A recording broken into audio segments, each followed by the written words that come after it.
Hello, hello, hello. Welcome to Royal Sussex Live. Welcome, one and all. Thank you so much for being here. Okay. You know what? I was all prepped and ready to go last night, but it had gotten so late. I said, you know what? Just do it in the morning. So here I am. Let's see who was here first. No Luthando, Niandini. Thank you so much for being here first. Always a pleasure. I see fancy, fancy, fancy, fancy. How did you let someone else get here first? I can't believe it. And Connie Bomber. Connie Bomber was here at 3:36 a.m. That's probably about the time I scheduled and decided, you know what, just wait until later. Hey, Joan Garcia, Tara Levetta. Yeah, Tara Levette, not Levetta. Bunny Rose, Carolita Simone, and a host of friends and others. Oh, I see Annie Bullard. Let's see, Gwen Daniels, Veronica Quick. All right, let's get on with it. So I think Connie Bomber probably won't be here. Connie Bomber is probably sleeping or working right now. Probably working, I bet. But it is Saturday, isn't it? Anyway, let's get on with it. I got a few things to cover. All right. So, good morning, and I hope you all have a fantastic day. But yeah, okay. So it is a good morning, and have a nice day. I'm just saying, have a nice day now, but I'm not done yet. We got some stuff to do. Elaine Parker, Felton LaShawn. Good morning and/or afternoon for some of you all. Happy Republic Day! Yes, 12 p.m. Trafalgar Square. There's going to be a march at 2 p.m. and they're going to march from Trafalgar Square, that is Square, to Buckingham Palace. So there's a rally on the square. It's going to be a protest rally, very peaceful, I hope. Yeah, so I'm just letting you know is my what am I doing right now besides being messy? It is a public service announcement. Yeah, that's it. Public service announcement. So if you want to go, I think there's still time if you're in the UK. I am not going to condone or speak against them. I'm just saying that that is available. Recollections may vary. The choice is your own. We all grown. You know, those things we usually say at those situations like that. It's up to you to decide what you want to do. Do not let my attitude influence you in any way whatsoever.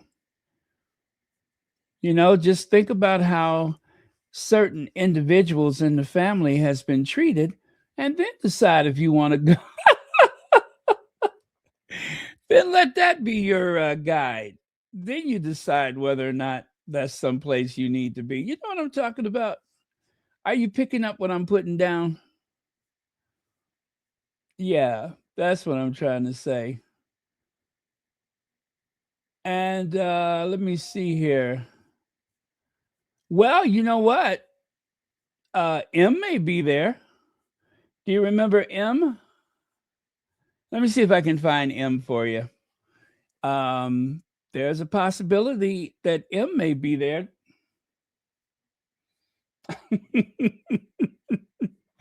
I don't think the egg boy will be there, but yeah, he can be there. He's just not allowed to be too close to Charles. But um, as a matter of fact, I don't even think. I think there's like a certain period of time where he has to avoid buying eggs. Remember the egg guy? Egg boys, that's what I usually call him, egg boy. But yeah, so anyway, that is what's happening today in Trafalgar Square. Again, I wonder if it's already happened. Let me see if it's 9 o'clock here. That means it's 3 p.m. over there, right? So that means you have time. I'm just saying. I'm not saying that anybody should or should not go. Here's one of my favorite images. That is one of my favorites right there. Does it for me every time. Again, Republic is out making their voices heard, and you can do the same. I think there is still time, but do not let me influence you at all. I'm going to stay out of it. Well, I'm going to mostly stay out of it.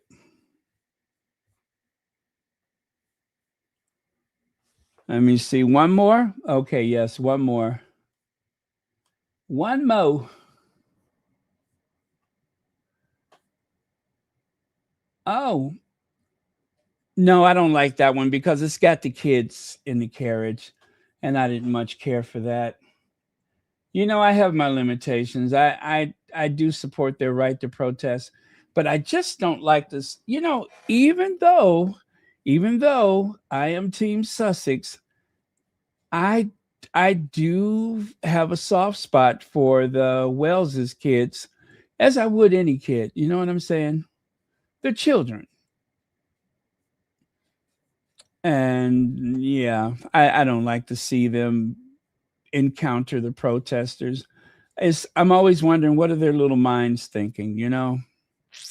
So, um, yeah, too bad.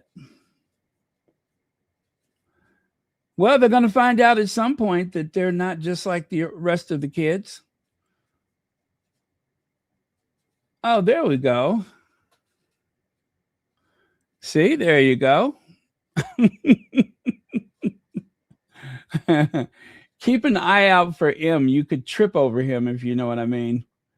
There's always that possibility of tripping over M.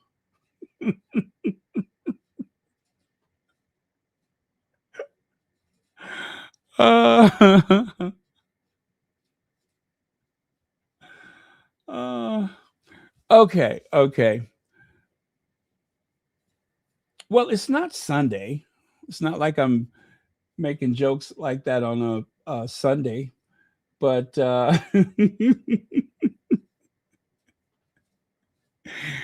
anyway, these are the people that went into Buckingham Palace one day. They were all wearing black shirts. Not really, well, they are wearing black shirts, but they had jackets on. And then at the opportune moment, they either opened up their jackets or took off their jumpers or whatever. And next thing you know, they were spelling out "Not My King" +1.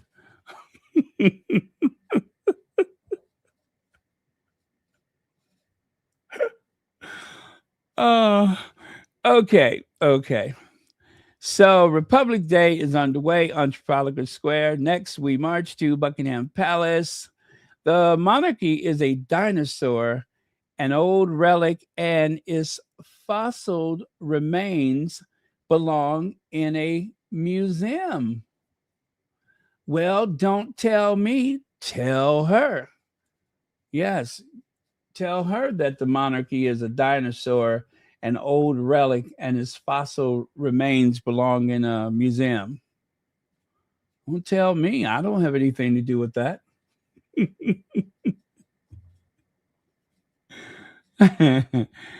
Uh, oh man, I'm so bad today. All right, all right, all right.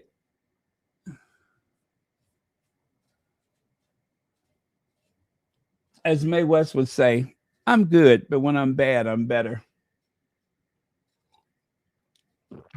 Okay, okay. Moving on. Oh, it looks like Prince William arrived early for the protests. Yeah, it looks like William arrived early for the protests.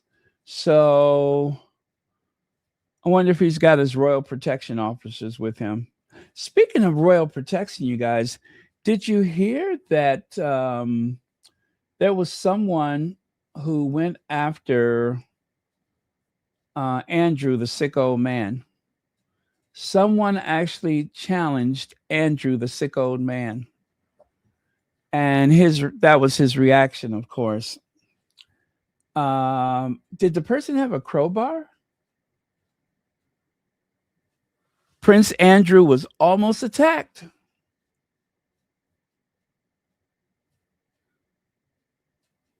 And it says here, a man in a balak, balaclava.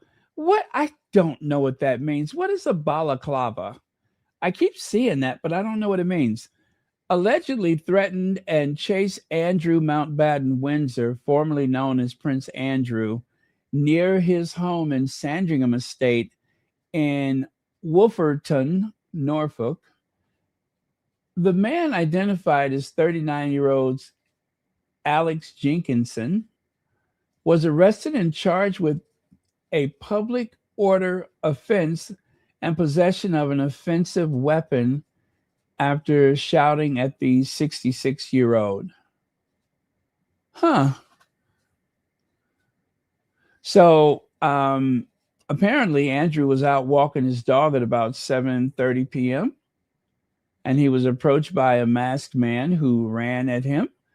Accompanied by a private security guard, Andrew rushed to his car and drove away as the suspect allegedly continued to sprint after him. Alex Jenkinson was charged following the incident. The suspect appeared in court on May the 8th and pled guilty, not guilty, that is, to charges of threatening behavior.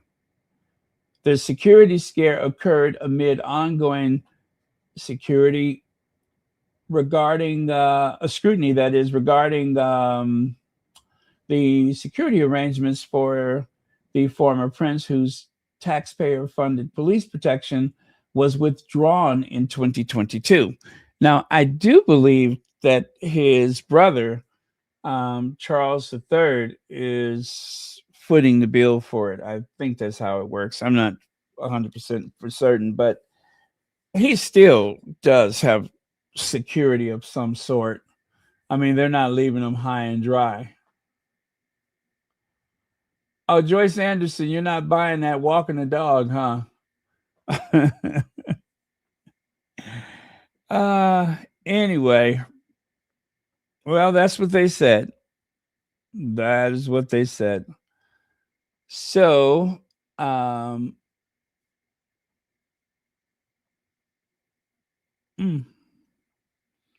what am I doing here? Oh, okay. I got to take him away.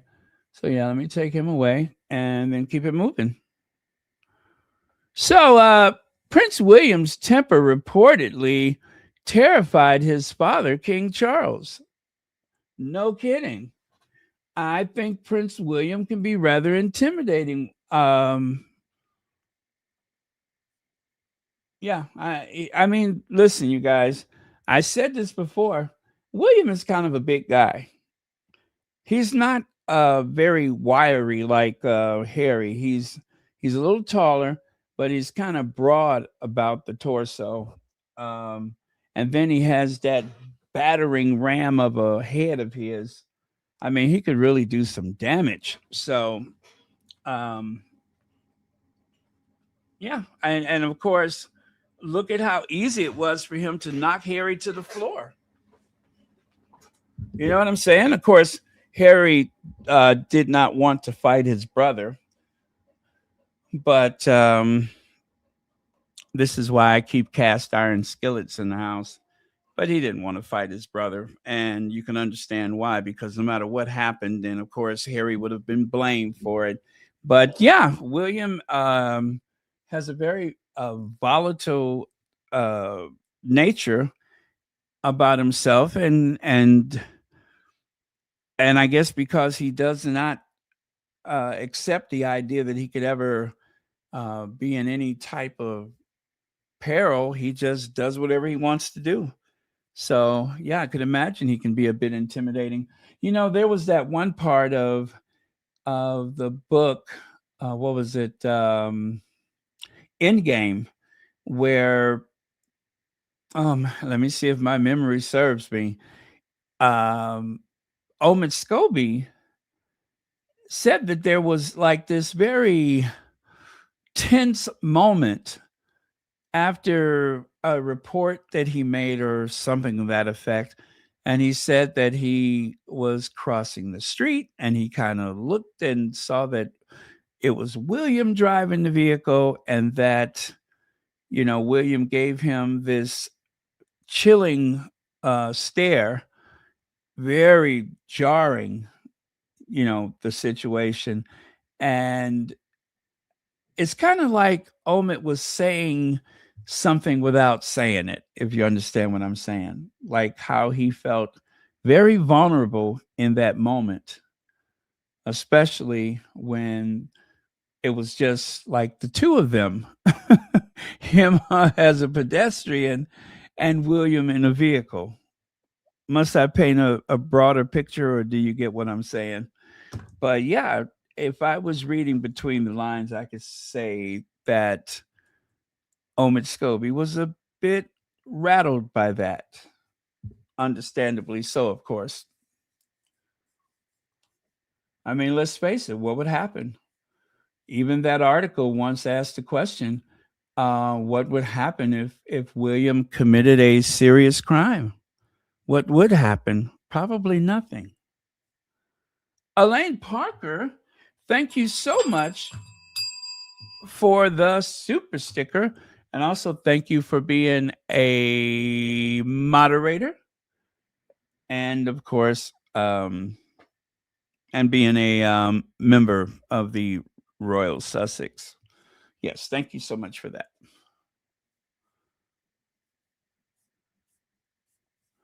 So, anyway, let's just take a little sample of this article and see what it has to say about Willie's temper. So, Prince William's temper reportedly terrifies his father, King Charles.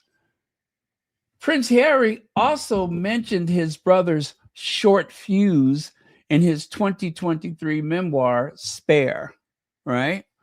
So Prince William has famously warm rapport with his wife, Kate Middleton, and the couple's three children. He famously has a warm rapport with his wife, Kate Middleton. We can only assume. We can only assume. But anyway, according to the royal biographer Christopher Anderson, his relationship with his father, King Charles, can be more complicated. Anderson, who recently published a book about Princess of Wales, said William is capable of great bellowing tantrums and sometimes terrifies the 77-year-old monarch. Sometimes, I'm pretty sure it goes beyond that. However, and of course, we all know that Charles has a bit of a temper of his own.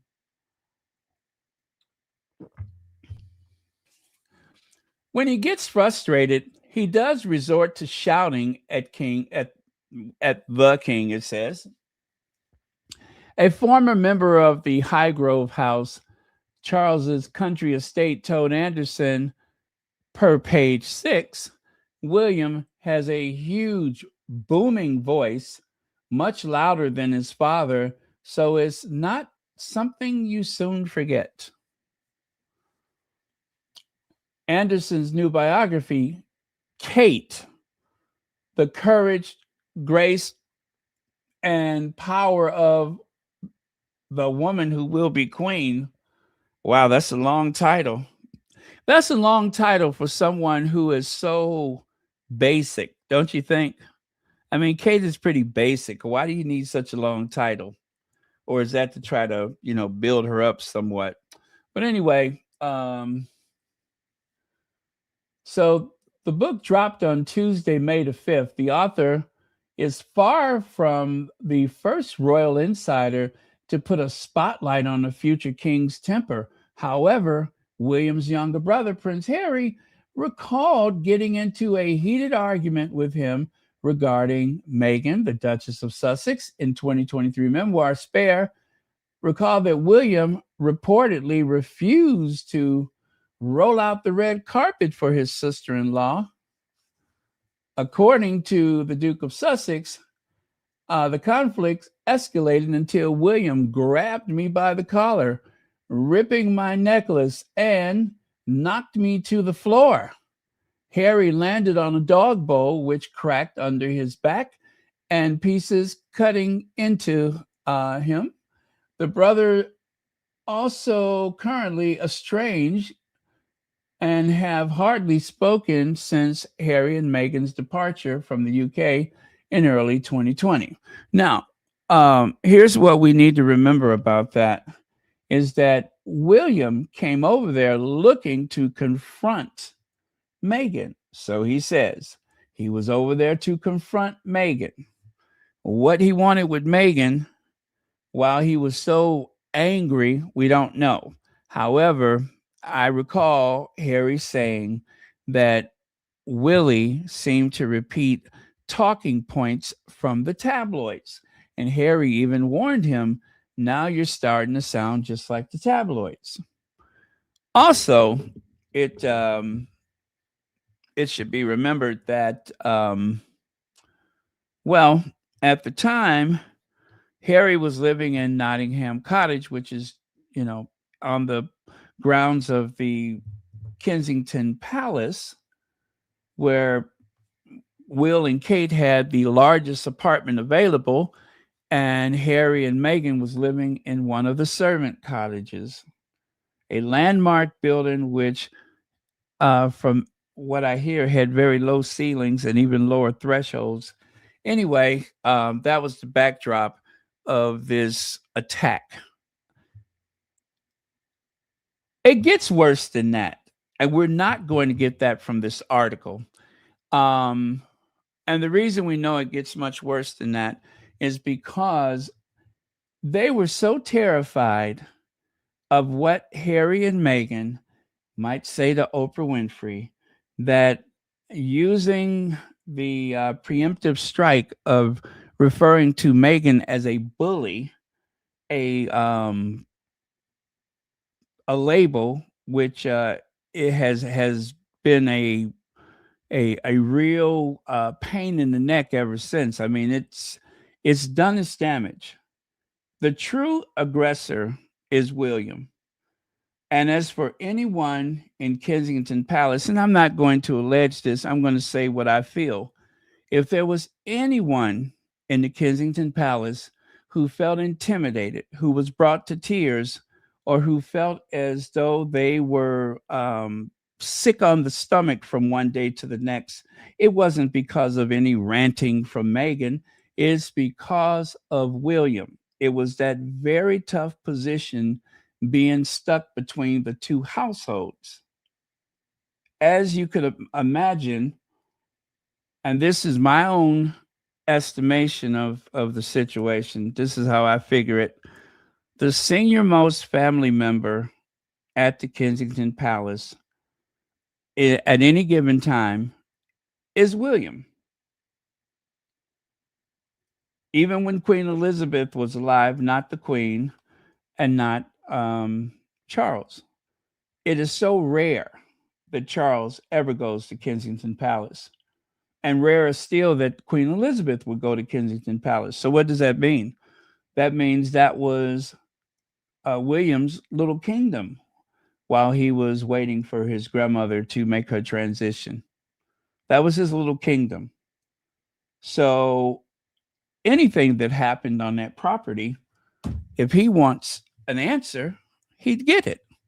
If he wants to know what Harry and Meghan is up to, as an employee of the crown, you are compelled to answer. And so, as the outranking member of the family, I'm pretty sure that that would have made life very difficult for the staff at Kensington Palace, which is why they separated households so that Harry and Meghan's staff would no longer feel obliged to answer to William and his staff. And then there was the crossover. They hired Jason Knopf. Well, Jason was supposed to be there for Harry and Meghan. And then in the same article, it would say, and also Will and Kate. Same thing with Christian Jones. He was hired for Harry and Meghan. And then in that same article, I'm not making this up, in the very same article, it would describe how he would also work with, guess who? Will and Kate. So it was a no-win situation. And as time went on, William got increasingly agitated at the idea that he was being, shall we say, outperformed by his brother and sister-in-law, that they had the attention of the world ever since they announced their engagement. And there was little or no traction for the other two because, well, they're boring. Incredibly boring. Boring. And if I could quote one of the royal reporters, I forget which one it was, but when they went to India, it was said at the time that if you cobbled Will and Kate together, it still wouldn't add up to one personality. You would need 100 Williams and 100 Kates to try to come up with some type of interesting personality. That's how boring they are. There's nothing about them on a royal tour that is very appealing. Nothing at all. It is kind of like people show up as a matter of routine or because they were given the day off or perhaps whatever institution they told all the employees to go and stand outside the doors so that we can greet them. I'm sure most people wouldn't want to bother if they didn't have to because they're boring. Oh, by the way, boring. Let's see. John Garcia says, Baron, if I remember correctly, a couple of years ago, someone predicted there would be a surprise person as King of England. Do you recall that? Yeah, I thought that they were saying that Harry would be king. That's the only surprise I recall. And well, I don't believe that that's in the cards, but that's the only surprise that I recall. So I don't know if we're on the same page with that one, but I thought it was supposed to be Harry. And anyway, well, Charles is still alive. So anyway, thank you so much for the super chat. But who knows what tomorrow brings?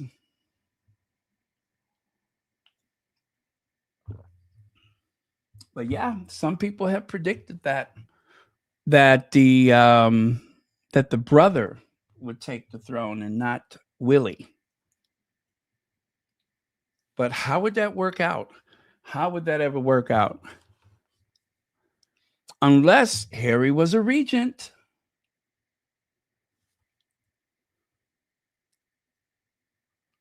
Could you imagine if Kate Middleton had to be the regent for George? Could you imagine that? She doesn't even want to be the Princess of Wales. I could not imagine her being a regent.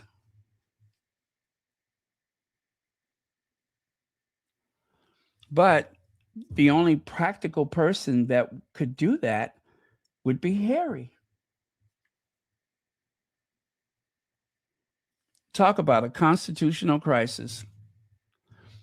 But it would work, though. It would work.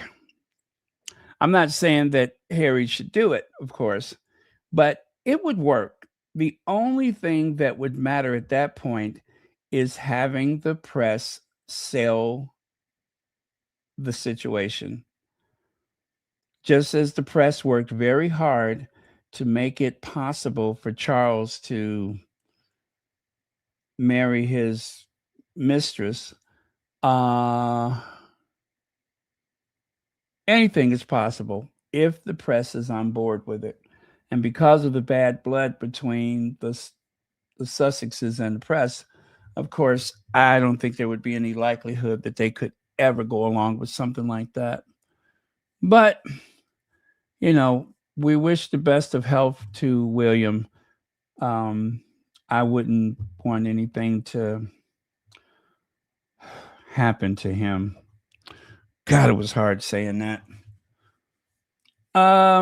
So, ruthless Prince William or just a prince with a grudge problem? I say ruthless and a petty prince with a grudge problem. Two things could be true at the same time. Two things could be true at the same time.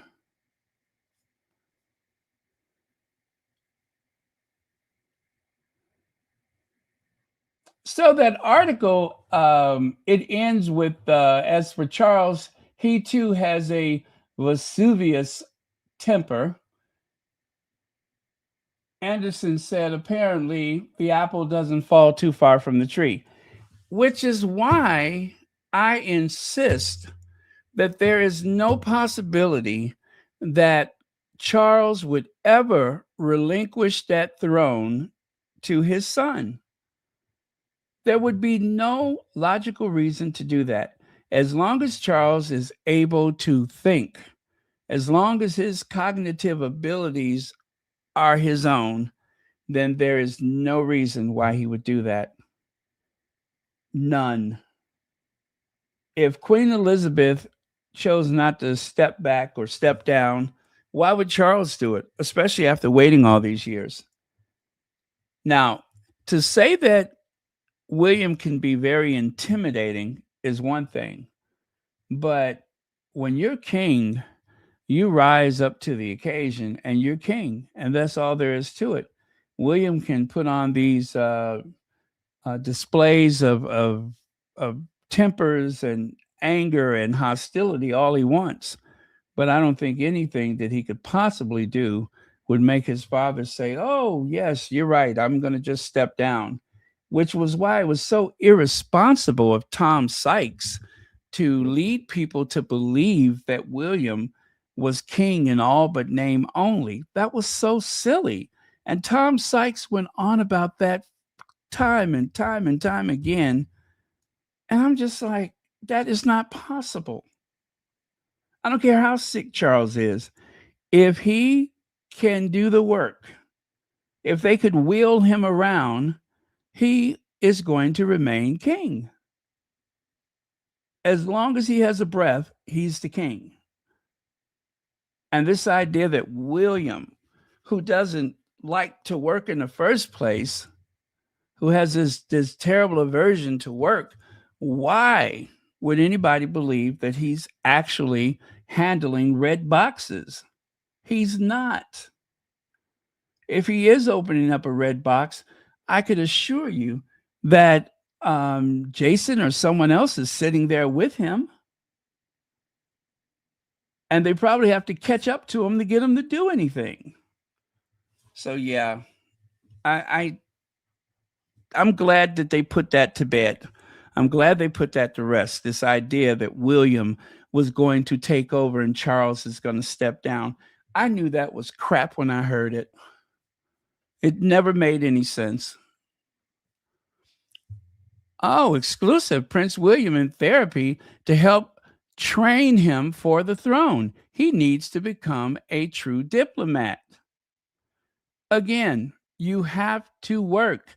This idea that William is a global statesman, that is something that other people say. You don't declare it. William had his office declare that now he is moving towards his global statesman era. Remember that? He is moving toward his global statesman era. While you can argue that Harry has been a global statesman since he was in his 20s. Harry was doing the work that William should be doing now, and he's not. Harry was doing that work back in his 20s. His grandmother trusted him to go places because she knew that he could actually do the work. She could not count on William. Queen Elizabeth could not count on William. Do you know how many times that William rejected work and went skiing or went to some sports event? It is the biggest open secret there is in the land. Not just that he's lazy, but he's ignorant and selfish.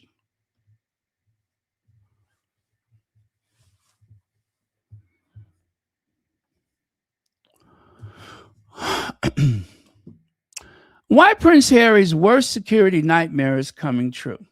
So, this is in regards to the Andrew situation.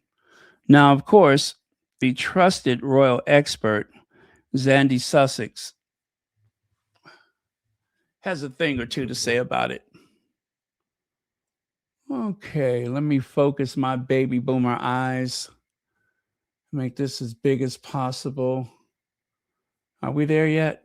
Oh, there we go. Yeah, once it looks like the side of a barn, then I can pretty much see it. Well. After Andrew's stage balaclava attack, Tom Sykes is suddenly passionately arguing that provisions of security should be separate or separated from royal status. That's quite a U-turn from a man who spent years justifying Harry having his security stripped. Now he suddenly believes Harry's should be granted security immediately. This is really because he and other monarchists want Andrew to keep taxpayer-funded security. Funny how being a nonce guarantees you protection while being a man of honor gets your security stripped. So the person we're speaking of is Tom Sykes, who I have given the nickname Brer Rabbit, because Tom Sykes, despite his physical deformity, is also very stupid and ignorant, and he is prone to fudging things, if you will, also known as a liar. He's I think he's a very talented writer. I think he's a very sharp and intelligent man. However, I also think that that he makes up stuff. He makes up stuff just to fit his narrative. Also, Tom Sykes has his YouTube channel, among other things. And so, in order to build up an audience fast, he did everything he could to get the crowd on his side. And what's the easiest, laziest way to do that? Well, of course, go after Meghan, which is something he's done with a vengeance. I mean, it's just, he's got it in for Meghan in the worst possible way. And of course, he's not the only one.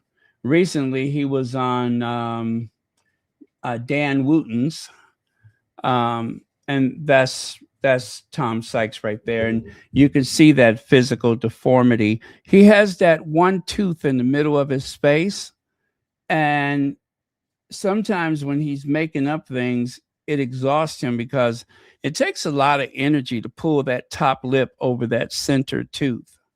So, in a way, I almost feel a bit of, a bit compassion for him because I know he struggles with that physical deformity, that massive tooth in the center of his face, a tooth made just perfect for making up stuff, for misleading the public. So while he's very adapted eating carrots and shrubs and such, telling the truth is something that he's not so good at. And I almost felt like he had some kind of a deal or some type of connection with Kensington Palace, as though he would be a very key player whenever William takes the throne, because he was one of the few reporters that seemed to be all about William is king in all but name only. So yes, when you hear me refer to Brer Rabbit, that's who I'm speaking of right there. Is that um, Snaggletooth reporter, Tom Sykes. Never trust a snaggletooth. Never. You can't trust them. Anyway, as I was saying, um, so they're claiming, and of course that's one of his articles. He seems to have had yet another about face, one of many, I should add, that that this would be Harry's worst nightmare. I don't know what a Harry's nightmare is, other than having something happen, God forbid, to his family. I don't know what a Harry's nightmare is, but I do know that they are trying to other the Sussexes by refusing security. So that way, the Sussexes could only return to the UK whenever, at the whim of Charles, and then at some point at the whim of William. Now, there is a precedence for this, and that is the Duke of Windsor. When the Duke of Windsor, when he abdicated the throne, um, there was an agreement that he could not return to the UK without permission. And so, even though they did not establish that at the time of the Sandringham Summit, it makes me think that whatever happened at Sandringham, there was something signed and agreed upon.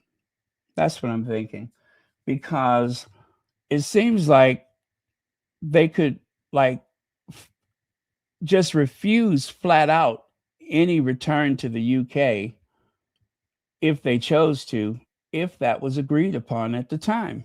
But obviously, that is not part of it. So I don't know if they had to sign documents or not. I do know that there were documents presented, and if they did have to sign documents, would that have been included, restricting um, Harry's return to the UK? I really don't know. But I do know from Spare that Harry said that there was documents, and that one of them was, about them uh, losing, well, actually, about the no half in, half out. That was predetermined, but there was a pretense that there were choices, right? There was that pretense. Anyway, so follow Tom Sykes' royal reporting. Yeah, yeah, yeah, if you dare. On Wednesday evening, a man in a ski mask leapt out of his car near Sandringham Estate and screaming abuse sprinted toward. Um, I would pay good money to see Andrew run for it, wouldn't you? I would pay good money to see Andrew run and hop in his car. I would pay good money. I'd put $20 on it. I'd start off with $20. I would put good money on seeing that man make a run for it. Eyes as big as saucers, stomach just flopping up and down, and those jowls wobbling. I'm sure that had to be a sight. Oh, I'm sure that was quite a sight. The only thing that would be missing is the Benny Hill music.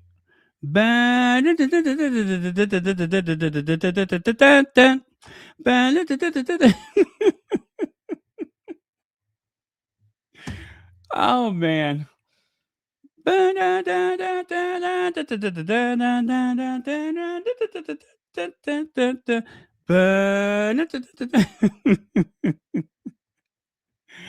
Oh man. How much would you pay to see that? Because I'm willing to start with at least $20 just to see him take a run for it. Anyway, he got within 50 yards of the former royal and his private unarmed bodyguard, both of whom scrambled into their vehicle and sped away as the man chased after them. I wonder if Andrew had to dive through the window. You ever see someone making a run for it and they get to the car, and instead of trying to open up the door and everything, they just like dive through the window? I wonder if he had to do that. Of course, them jowls hanging down would have probably have gotten stuck on the window ledge, but like I said, that had to be quite a sight. Norfolk police told the Royalists, Brer Rabbit, last night that they had arrested the man on suspicion of public order offense and possession of a weapon. Alex Jenkinson, right? And let me see, we did all of that. Let's get to the Prince Harry part. Let me see, a man with a weapon and a. Okay. Royal family while he walked his dog. People will point out that Michael Fagan, who scaled the wall of Buckingham Palace and broke into Queen Elizabeth II's bedroom in 1982, but Fagan was unarmed. He didn't intend to harm the Queen. He sat on her bed and asked for a cigarette. Before or after? Before or after? Anyway, the man was seemingly intent on doing serious physical harm to a member of the royal family. The fact that people may despise the royal whose security was breached is entirely irrelevant. Now, let's get to the Prince Harry part of this. Prince Harry has been made aware of the attack on Andrew. The royalist, aka Brer Rabbit, the snag-a-tooth reporter, has been told, and while he has not yet shared his reaction with these sources, they said it's reasonable to assume he will be seriously concerned and will now double down on his position that he simply cannot bring his wife, Meghan, and their children back to the United Kingdom without a comprehensive security package in place. It makes sense to me. So, whatever you think of Harry,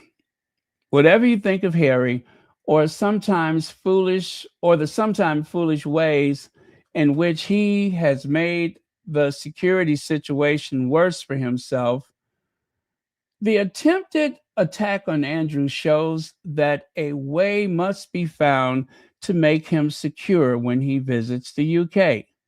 A decision urgently needed to be made. The difficulty for the royal family and the British government is that they do not want to make it easy for Harry to come back. Well, now, see, that's the only truthful thing that he said in a while. That is the whole point. They do not want to make it easy for Harry to return. It's a way to try to control his coming and goings. They do not want to make it easy for him to visit. That's the whole principle of the royal exile. The playbook was developed in the case of Edward VIII. Edward was also arguably more respectful of the crown's wishes, not least because he depended on an allowance from the crown, which gave the palace leverage. They don't have that leverage with Harry. The only lever they have is security. And that's true.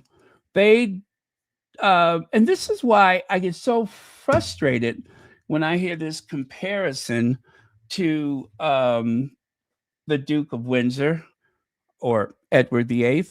This is why I get very frustrated because Harry was always going to work.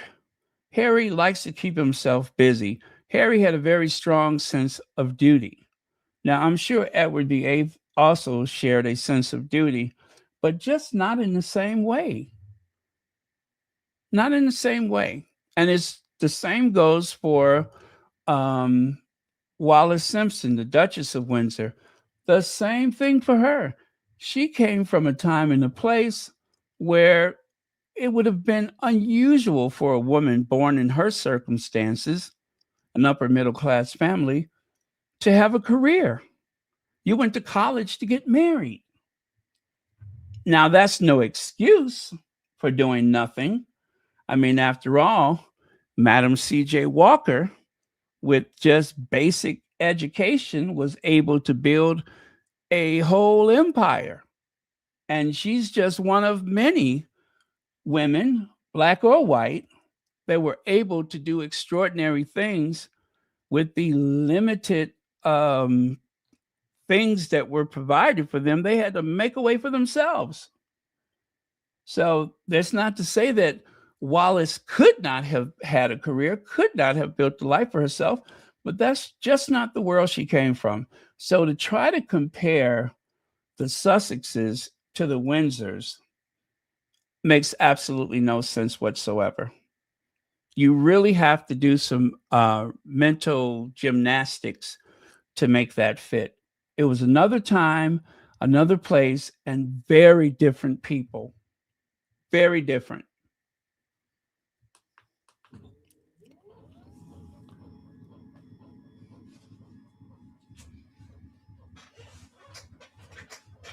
But yet they try. That won't ever stop them from trying to make that comparison.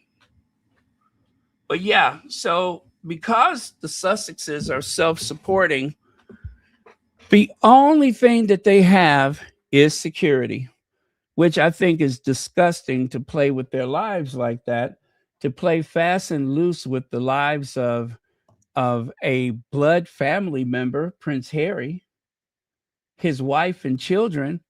That is the most disgusting thing, is that they would um, play games like that, that they would try to use security as leverage to keep them away. And of course, the more that they stay away, the more that you have people claiming that they, um, just got married and fled the country. The argument about the how much the wedding costs. Well, they didn't want the big wedding in the first place, but that was an obligation due to Harry's rank in the family. Okay, so if Harry was obliged to have a big wedding that he did not want because of his rank, Well, don't you think that the royal family should be obliged to give them the full security they deserve? Once again, because of Harry's rank. You know, you can't have it one way and not the other. Be consistent with it. There's a lot of things that Harry could do now that he, um, you know, out of respect for the crown, that he does not do it. And that's something that I don't think people recognize enough, is that the Sussexes have been very respectful to their position. They have respected their position. They have respected their commitment to Queen Elizabeth and now King Charles. And they get no credit for it because the press is more apt to point out a bunch of negativity as opposed to applauding them for the things that they get right. They will applaud Harry, but rarely do they give any type of consideration to Meghan. And I think it stinks.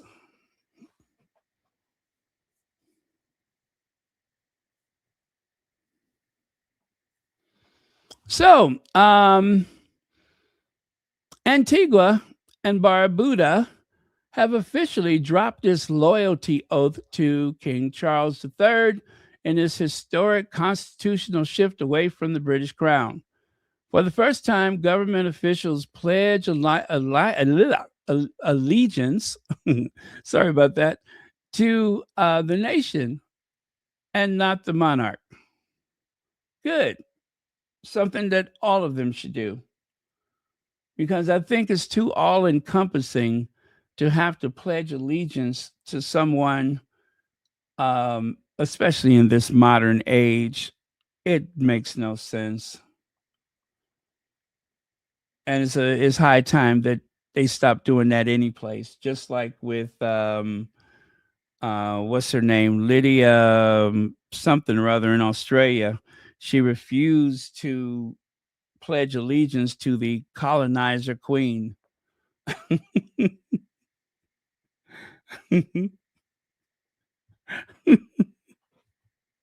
That's her words, not mine. She did not want to pledge allegiance to the colonizer queen. Wasn't that funny though? After Queen Elizabeth died, you would think that there would have been a collective period of mourning, but instead, if I had $1 for every time someone yelled colonizer, she was a colonizer. If I had $1 for every time somebody yelled colonizer, I mean, you didn't even have to leave the UK to hear people saying colonizer. I was surprised by that. I didn't see that coming. I did not see that coming. I thought that there would be like a period of mourning, and then slowly people would, kind of just say things that they felt about the institution or whatever. We didn't even get through the evening before there were people all over the world calling her a colonizer. Not the country, the queen. I was like, my, no need to waste time, is there? Well, bigger question. Should the monarchy end after King Charles? I thought it should have ended with Queen Elizabeth, to be honest with you. And not just the end of the monarchy, but just an end to the monarchy as we know it. In that the privilege and the obscene wealth that would have been reduced dramatically, but the privilege and the wealth is something that they just expect. They take it for granted. Whereas so many other countries, um, it's the most expensive monarchy in Europe. It is literally the most. Even if you combined all the other monarchies, I don't think it would add up to the House of Windsor. I just don't think it would add up. It is the most expensive monarchy in all of Europe, bar none. How do they get by with 7 million euros a year for the Spanish royal family in comparison to the Windsors, where it cost a whopping $500 million or pounds, rather, £500 million? Not that other number that they give, the whole number, the real number, £500 million. And that was based on a study that was done by, well, actually, it was paid for. It was paid for by Republic. They went to an independent agency and had them study the numbers, and it comes out to £500 million per year.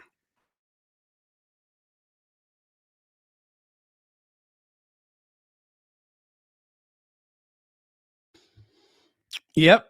And if you buy today, you could save up to £50 per person. That's up to £400 per, wait, no, two. That's up to £200 per family. Per. I missed that commercial. Baby, take my hand. That's up to £50 per person.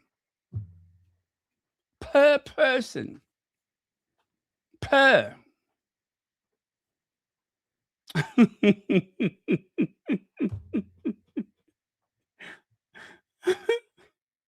Should I have warned you? Should I have warned you? I think I should have warned you. That's a lot of face to just throw up there all at once, ain't it? It's a big face. Anyway, Kate is back, but is anyone bothered? It's time she face up to this uncomfortable truth. Well, here's Amanda Playtell again. Amanda Playtell and Liz Jones, they're one of the few reporters that actually called out the two lazy people known as Will and Kate. Oh, thank you so much for the PayPal. I won't say the name, but thank you very much for that. Greatly appreciate it, and happy Saturday to you.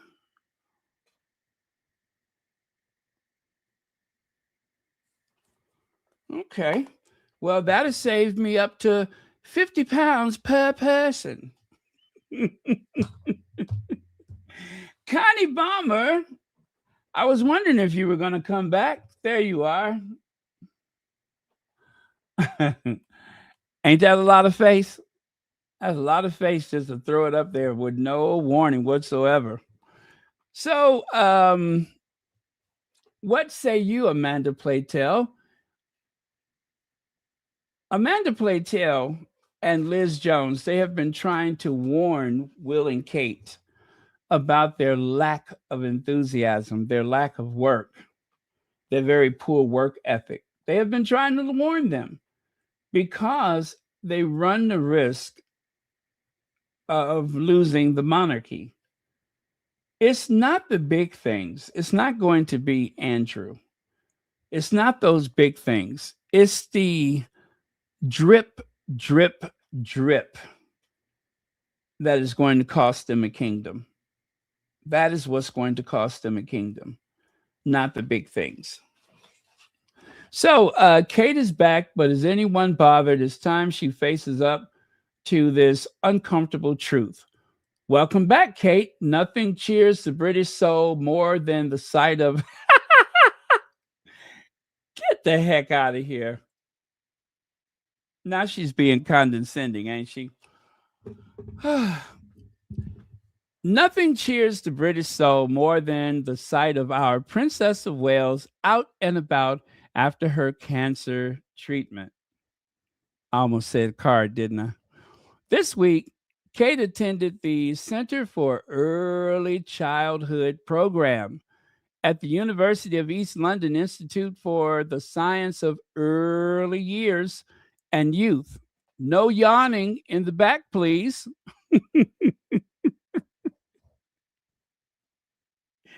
Listen, you guys, I did not make that up. That is what Amanda Playtell said. She said She said, I'm repeating it verbatim. She said, um, it was at the University of East London's Institute for Science of Early Years and Youth. No yawning in the back, please.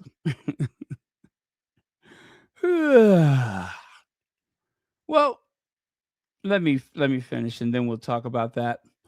No doubt Kate is passionate about early learning, but a cynic might raise an eyebrow at a billionaire's wife advising struggling mums to take their children for walks in the wild forest. Yeah, yeah, that is something.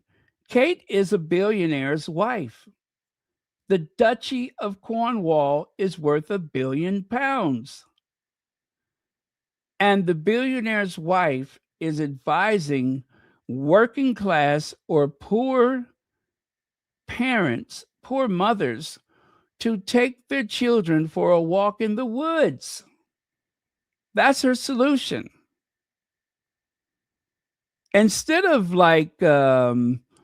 ensuring that there is no food insecurity, instead of ensuring that there aren't any long queues to see a doctor at the NHS, no, that's not something necessary for quality of life.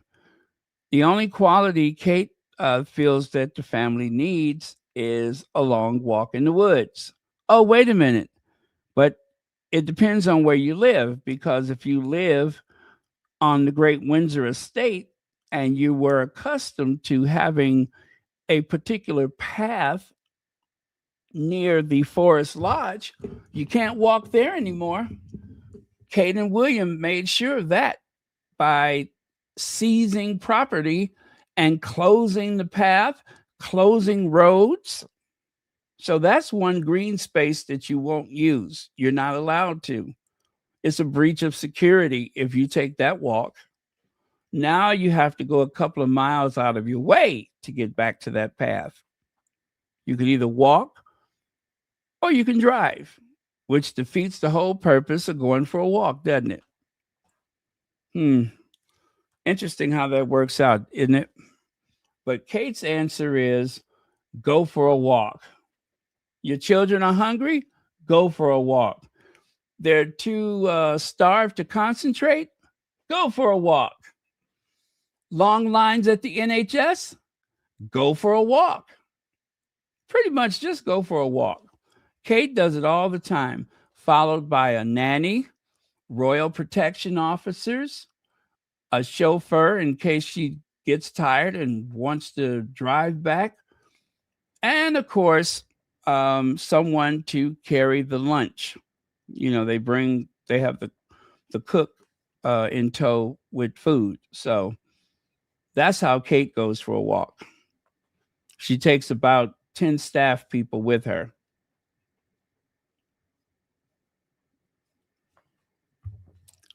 It looks more like a class reunion.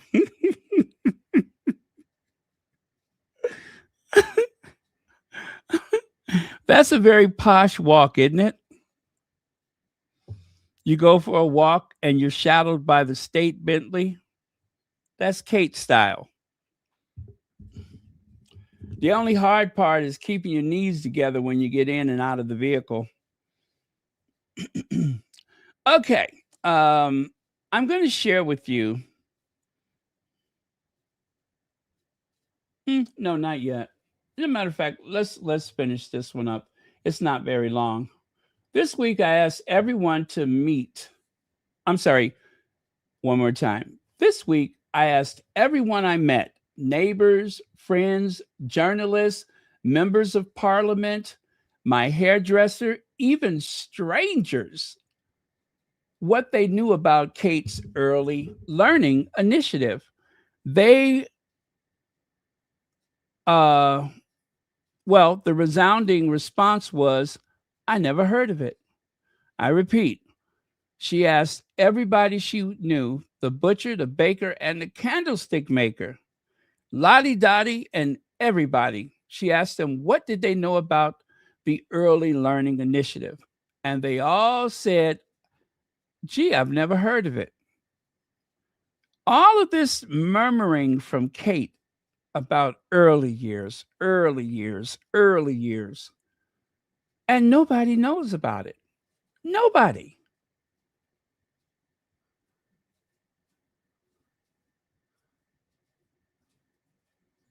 Weird, isn't it? Not the neighbors, the friends, the journalists, the members of parliament, not even the hairdresser, even strangers. Nobody has heard of it. Nobody knows what Kate has been doing for the past, what was it? It took her 10 years to come up with 5 questions, right? And she came up with those questions maybe 4 or 5 years ago. Yeah. So, what has Kate been doing for the past 15 years? Well, okay, you'd be forgiven not to know what the questions were the first 10 years. But then after 10 years, she came up with 5 questions. We don't even know what the questions is. We don't even know what one question is. Maybe that's the nature of early years. If you know, you know. If you don't know, then count yourself among the majority of the king's subjects because nobody has ever heard of it. And this is a big secret that costs the United Kingdom about 30 million pounds a year. That's what they make from the Duchy of Cornwall on an annual basis. They make over 30 million pounds a year.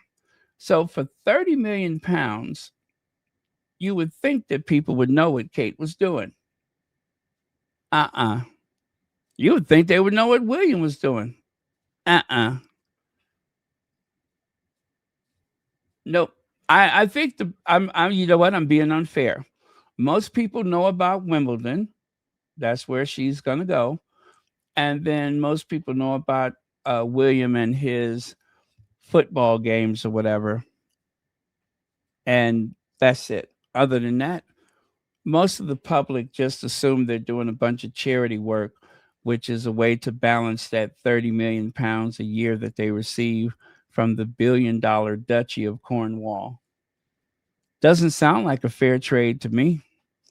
It sounds like hoodwink, an okey doke, bait and switch. Um, yeah, that's what it sounds like. Okay, so um, Kate needs to face it. Kate needs to face an uncomfortable truth. No one cares about her oh so worthy program. During the cost of living crisis, life for many is not about hugging trees, but about finding the nearest food bank. We're all glad Kate is back, but ahead of her first solo foreign visit to Italy next week, we have to say, if you're well enough to step out, Kate, surely now is time to step up and champion causes that mean something to British hearts. Now, this is from Amanda Platel. If you're well enough to step out, then step up. Kate is 44, while Princess Diana was 25 when she transformed the world's perception of HIV by shaking hands with a young man suffering from AIDS in 1987. Diana's later landmine campaign saved hundreds of lives, maybe thousands. Kate could have learned a thing or two from her dear departed mother in law about how to with the British people. After she so bravely came through her cancer ordeal, couldn't she now champion charities supporting women fighting that terrible disease, bringing her experience to bear? Kate, it's time to become a life-changing future queen you were born to be. You know what? I don't believe this. I don't believe this, but I am going to give Amanda Playtell her flowers.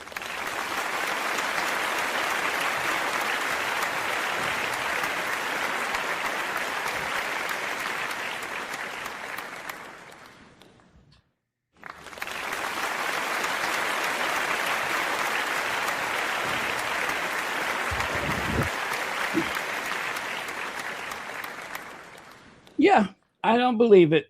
I did not see that coming. When I logged on here today, nothing told me, nothing told me that that was coming. But she earned it. She earned it because she said what other people have been thinking. If you can step out, then you can step up. Now, you see what I mean? Even though some of these people are just evil, that includes Amanda Playtell. Some of them are absolutely evil, evil individuals. But that's a talented writing example right there. She's a talented person, Amanda Playtell. Instead of going after the Sussexes because it's easy, because it's expected, use your words to draw this lazy individual out of her comfort zone, right? Shame her and shame her husband into doing some work instead of going after these self sustained Sussexes. How about doing that? Do you know how much better things would be, not only for the United Kingdom, but for Will and Kate? They would be more credible. They would be so credible that they wouldn't have to hold this vendetta against two people that are actually working royals. See, if you're busy, you're manning your business. But if you're not busy, then you're in other people's business because you look bad. It looks bad on you that a man in his 90s does more work every year than you do. Why not go after him?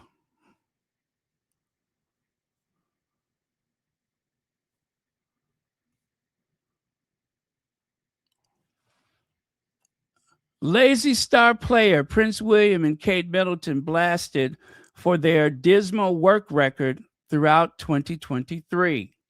Lazy Kate Middleton, Prince William bashed for their lack of 2023 engagement.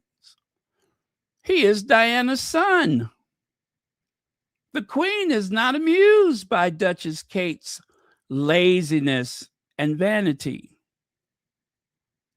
Calamity William and the courtiers who won't say no, the real reason work-shy Prince keeps blundering from one public relations gaffe to another.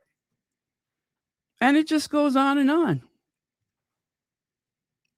Officially, the laziest person in the royal family, not far behind her, is work-shy Willie. Charles has real cancer, did twice as many engagements as the lazy duo combined. To top it off, a 90-year-old and an 81-year-old worked out lazy, outworked lazy kitty too. I have no words. And then look at there. Lazy Kate Middleton hiding behind flower pots, hoping to avoid. I think I did that one myself.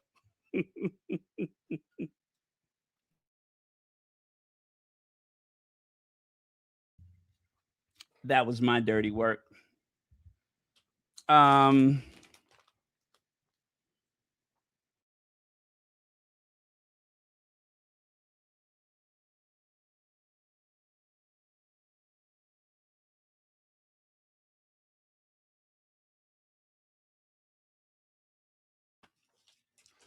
okay. Ah, bonjour, Muriel. Bonjour. Oh, it's 5:26 p.m. So aren't we supposed to say bonsoir? Bonsoir. No. How do you say good evening? Bonasera? No, that's Italian.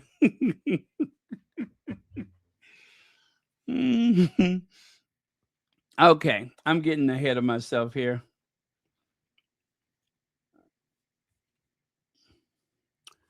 Yikes!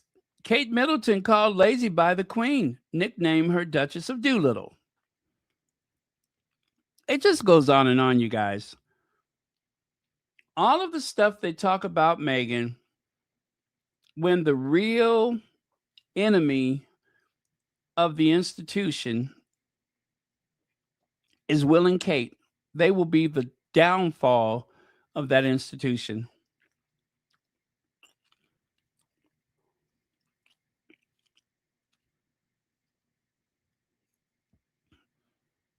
Look at that. And look at that ski trip right there. Kate Middleton is catching flack for not working as hard as most other royals.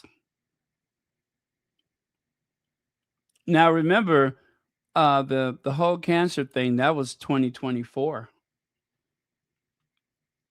No excuse in 2022 or 23 or 21. No excuses. Even while she was pregnant, that was her excuse to take to her bed. You know, I believe it was the first pregnancy. Instead of doing as much work as possible, they made that excuse about her having severe nausea and all that kind of stuff. I don't believe it. What I believe is that it was a great excuse for her to avoid work. Something she's very adept at is avoiding work. And then William, he takes off from work because he says he wants to make sure that he takes care of her. Hard to do that from the other side of the metropolitan area.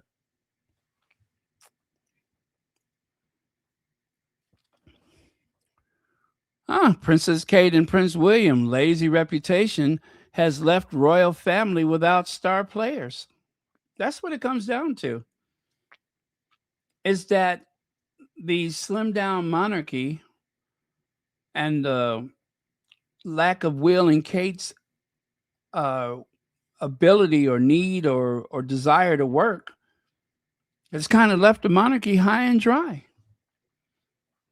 As I predicted, once the queen was gone, that it was going to be this long void where very little was going to happen.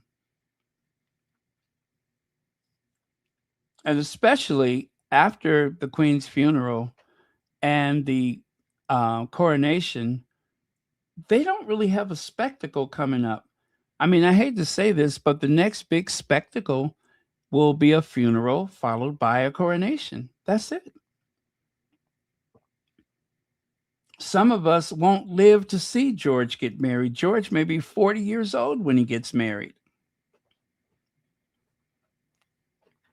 Yeah, George may be 40 years old when he gets married, if ever. But anyway, it's going to be a long time before there's any royal weddings of note. A very long time. Who else could get married that would capture the world's imagination? Just George, really. I don't think there's going to be a big deal about Charlotte getting married. Yeah, it's going to be pretty sad. It's going to be very bleak. Very bleak.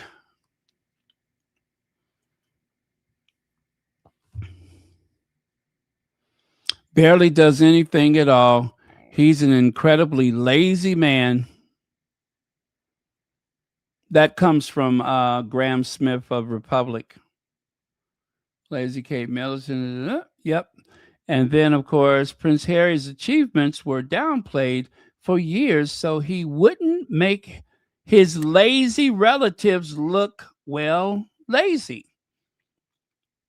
He moved to the US and is getting the well deserved honors he should have been getting years ago. This is why they want him back, to hide him. I didn't think about it like that. But yeah, if they could ever get the Sussexes back over there, the first thing that they would do is to try to give them little obscure uh, duties to carry out. But whatever they would do, and of course they're not coming back, but whatever the Sussexes were to do would be huge. They could take the ribbon cutting or the plaque reveal anywhere in the UK and turn it into the best thing since sliced bread, bar none. And they know it.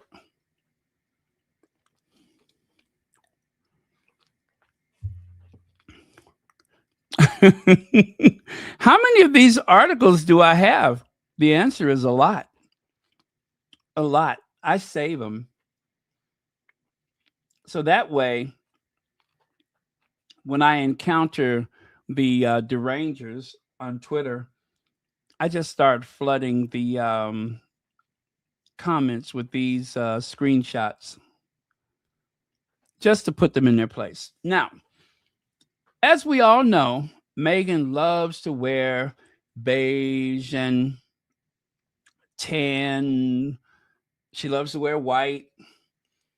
She likes to keep it very neutral.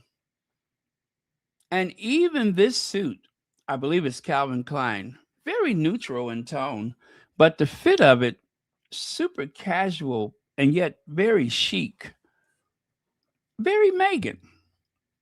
You have to be kind of a petite person to pull this off. But of course, there's always someone else in the family who's going to try to steal your thunder. Like right here, Meghan's necklace got her in trouble with royal aides book claims. Well, that's a 2016 article. And even way back in 2016, Meghan was wearing the necklace with the initials. Fast forward to 2026, is it? And there she is. Kate Middleton wears treasured personalized necklace adorned with her children's initials as she steps out for an East London engagement. I like the way they say that, like she does this every day.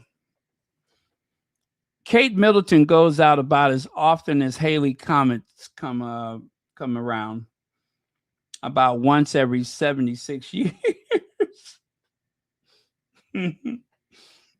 You have more of a chance of seeing Haley's comet than to walk up on a situation where Kate Middleton is actually, doing some work or whatever.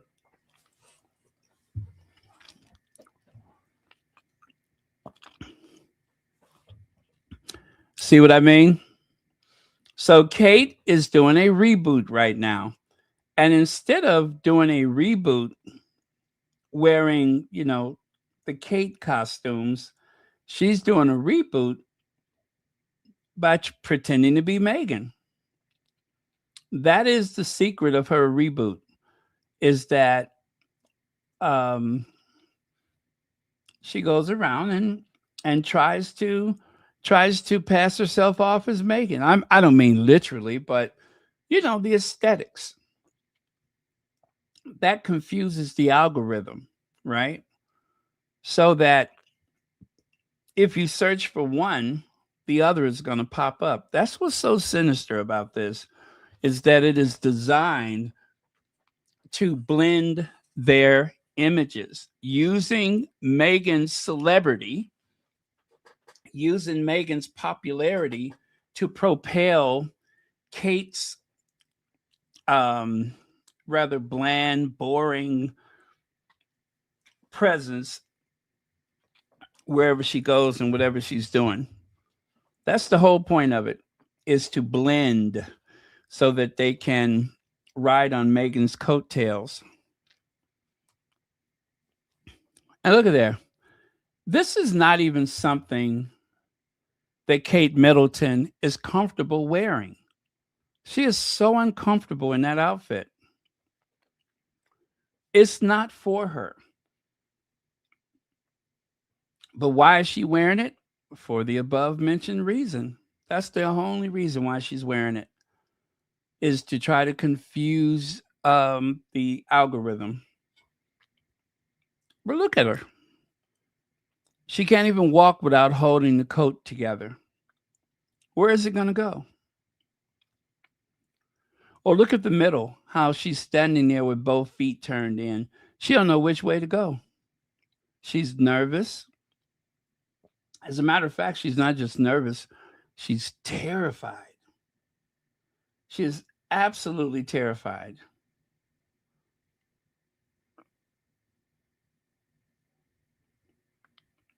Yep. That is someone who is not comfortable in her own skin. Let me just be the body language expert for a minute or two. She's very uncomfortable, very awkward.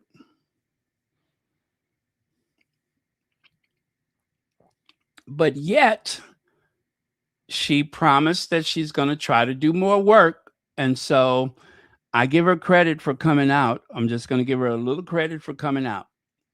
I know it's not easy because, well, she doesn't have a lot to say. She has to pretend to be interested, she has to pretend to be an expert. This is not her strong suit. This is really Kate out of her element. But what we get is an institution that's really trying to remake her into Meghan's image: confident, bright, intelligent, beautiful.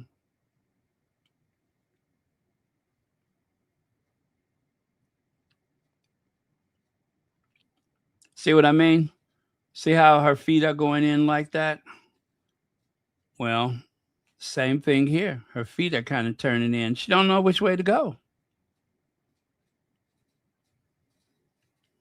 Duh, left or right? Duh.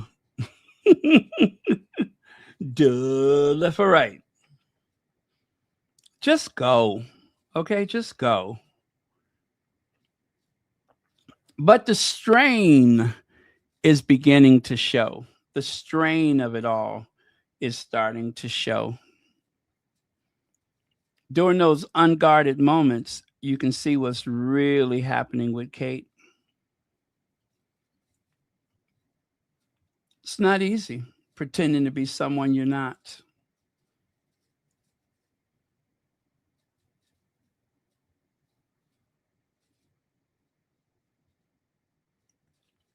And of course, the jazz hands.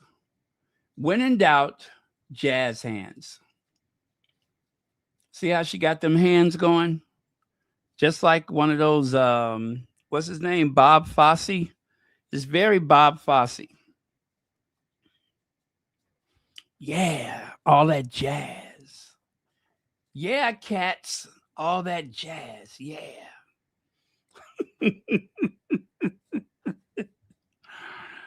And then, of course, didn't we have a conversation about this a couple of weeks ago? What, weren't there like people that wrote articles about Kate's poor speaking skills, about the fact that she tends to mumble and you can't make out what she's saying? And she herself has admitted, don't know how true it is, but Kate has admitted that that sometimes she struggles. And of course, my response was, does she now? Well, I'm going to show you what struggle means to Kate Middleton. I'm going to show you.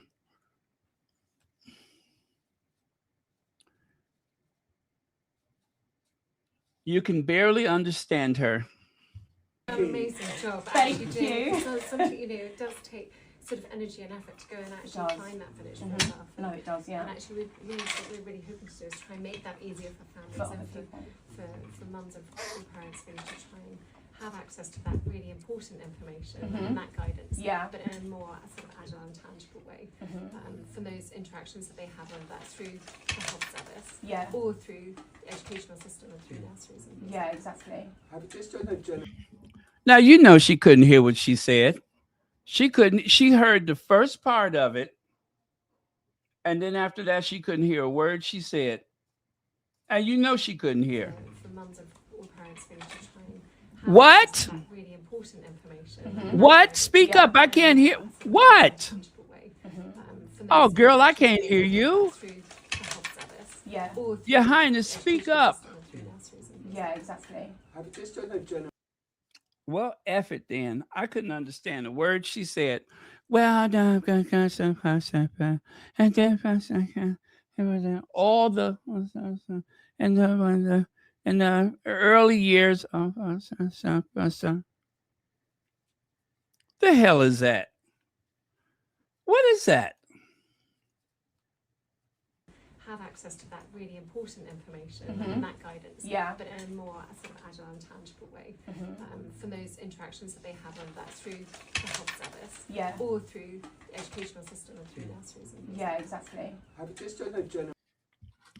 I could not understand her.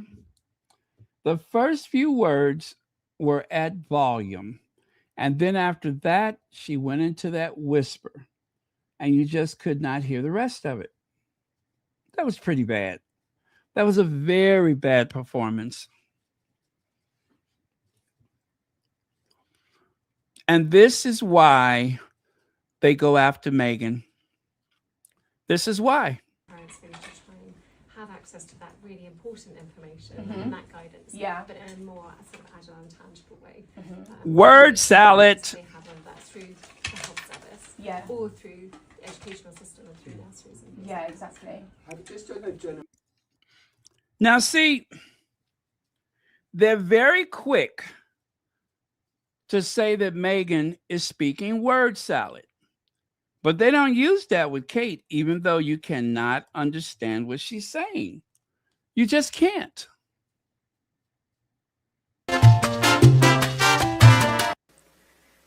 You to express this both through our foundation and through being able to move through the world, I suppose, is just looking at this as my chapter of joy.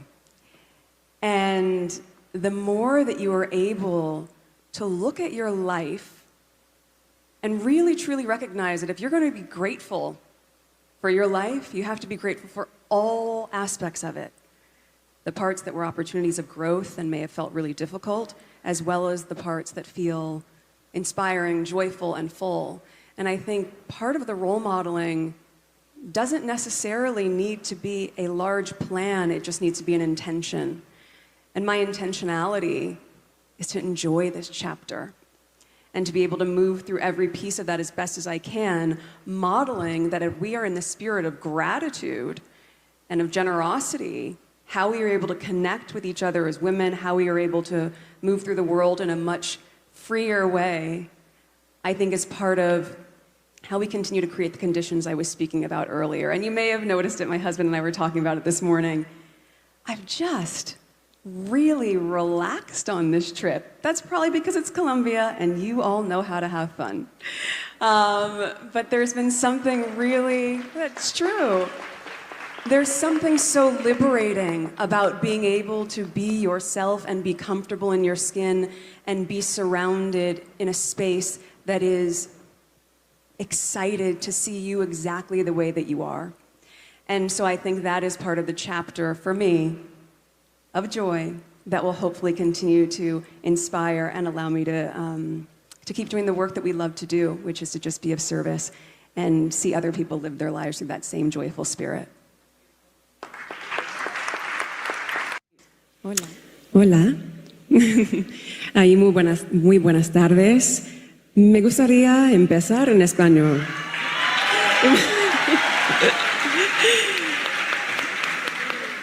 Porque estamos en su país, mi marido y yo, y puedo sentir este abrazo de Colombia y es increíble. Entonces, gracias, muchas gracias, porque la cultura, la historia, todo estaba como un sueño, este viaje. Y perdona si mi español no está perfecto, porque yo aprendí hace 20 años en Argentina, pero estoy tratando, porque acá puedo sentir esta comunidad y este es el sentimiento que es lo mejor del mundo ahora. Entonces, gracias, vicepresidenta, mi amiga. Muchas gracias.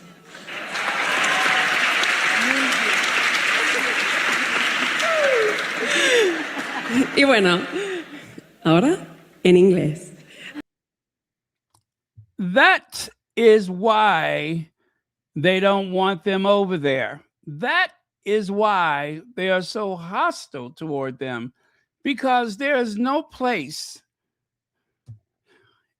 within that institution, within the country. Yeah, actually, there's no place on the planet where those misfits are willing to accept an exceptional woman amongst the ranks if in any way it makes Kate look bad.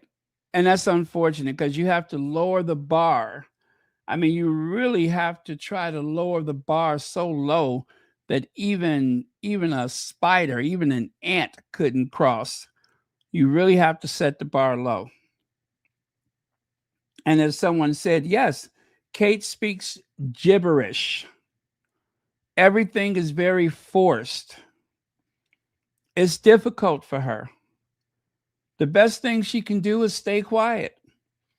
But she married into a system that requires the occasional public address. And she is ill prepared. And so when a person is ill prepared, when a person is not ready or capable, they tend to become very angry and take it out on the people closest to them. Which is why Willie is so angry with Harry, because Harry is just exceptional in every way. No matter how you measure it, Harry is head and shoulders above Willie. And the same goes for Kitty, Lady Macbeth. Whatever you do, it's abundantly clear that she is really outranked by Meghan in anything in this world but for that institution. She's outclassed, outranked. Meghan outperforms the best of them. And they just can't stand it. Look at all of the faces that Kate has to make just to get those few words out. I mean, it's almost as though she's like she's having a fit, right? Almost like she's like she needs to be under a doctor's care just to say a few words. If I didn't know her, I would probably put a spoon on her tongue. I would be afraid for her. I'd be thinking she's having a fit. I'd be like, somebody put a spoon on her tongue. She's not going to make it. Look at what her face does. And that's just to say a few simple words. I don't know if they're embarrassed or what, but they just cannot have Meghan around. They just cannot accept it. They won't accept it. It was bad enough when it was Harry, but they could tolerate Harry. But Meghan, they just won't accept it. She's too good. She's too good. And she just happens to be beautiful. And the thing is, Meghan's not even that concerned about how beautiful she is. Meghan dresses up when it's time to dress up. Meghan dresses down when it's time to dress down. She puts her hair up in a bun. She doesn't have to go and get extensions to feel whole and complete.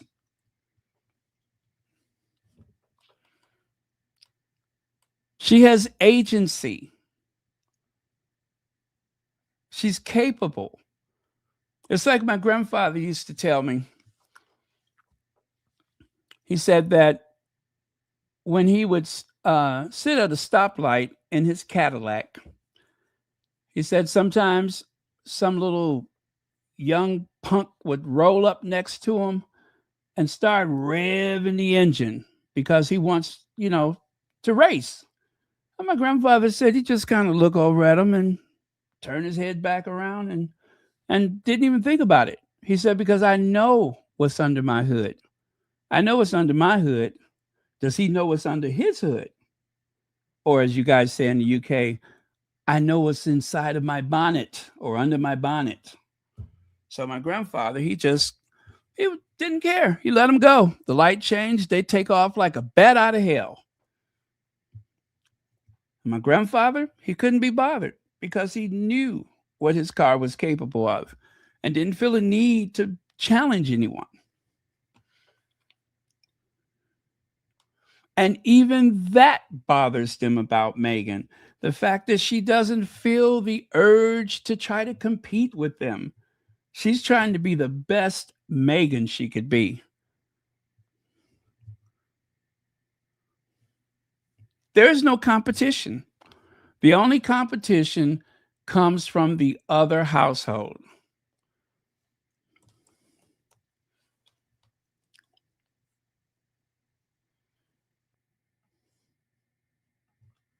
You'll face the daily challenge of finding the balance between profitability and having a positive impact. Leaders, you'll face the daily challenge of finding the balance between profitability and having a positive impact. Yeah, they're in trouble. Yeah, they got a problem. Carolyn Baker says Kate is holding her coat to show off Diana's ring.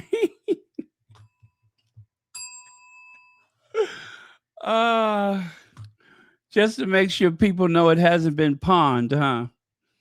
Let me see. She's also attempting to mimic Meghan's mannerism. Yes, she is. Yes, she is. It's the whole package. It really is. And I still believe, I firmly believe that it's an attempt to confuse the algorithm. And who knows, maybe it works as long as you don't look too close.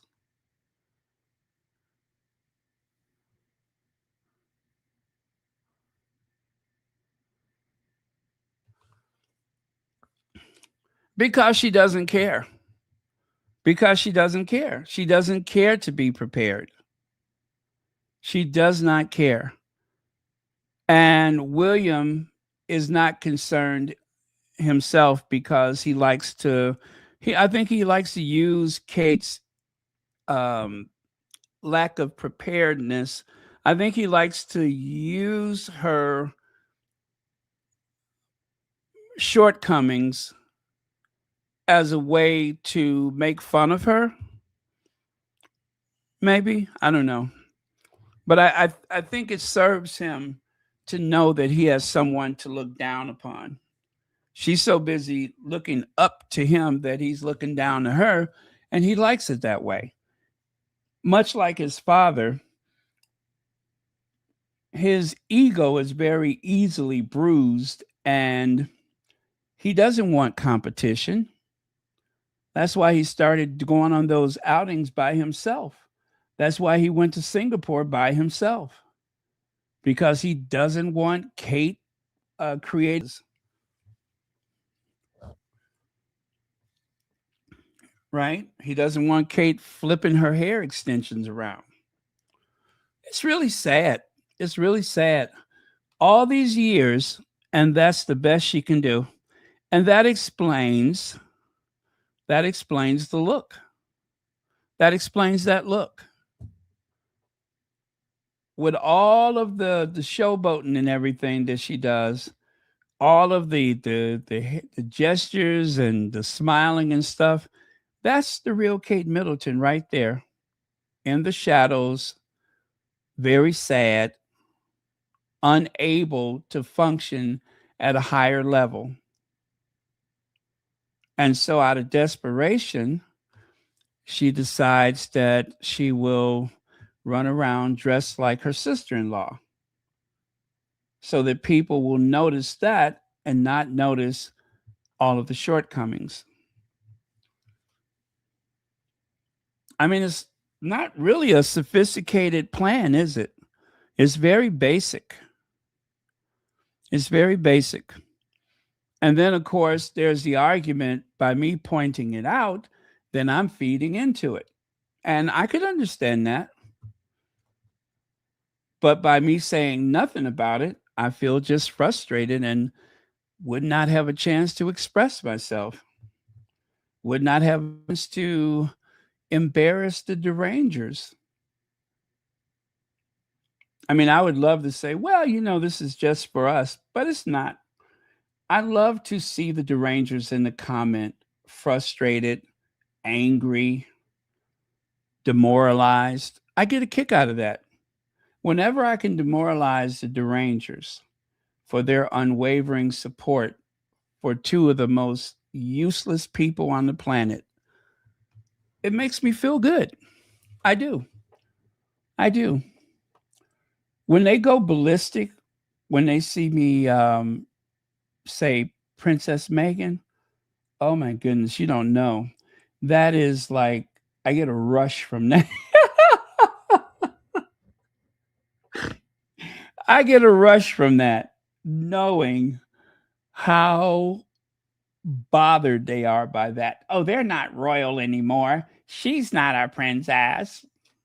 Like hell, she's not. I could say the same thing about that one there. She's never been royal. Not Commoner Kate.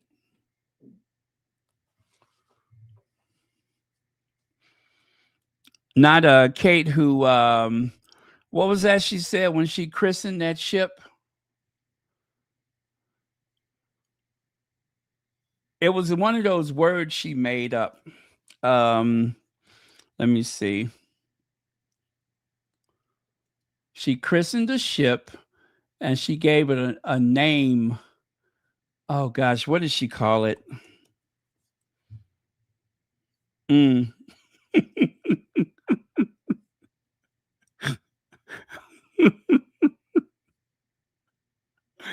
Am I bad for that? I really do get it.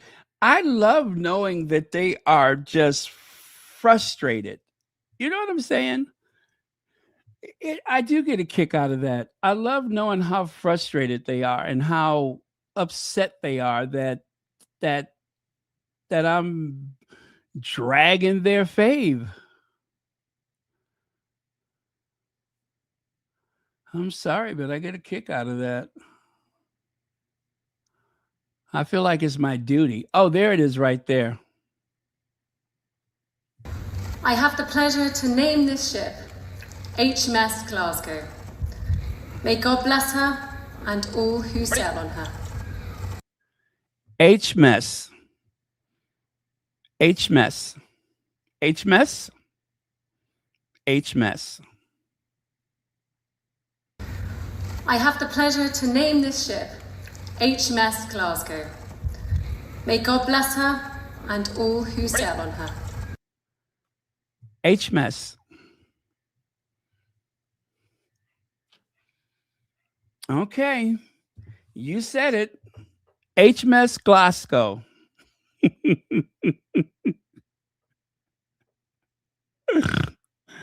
Woo! HMS Glasgow.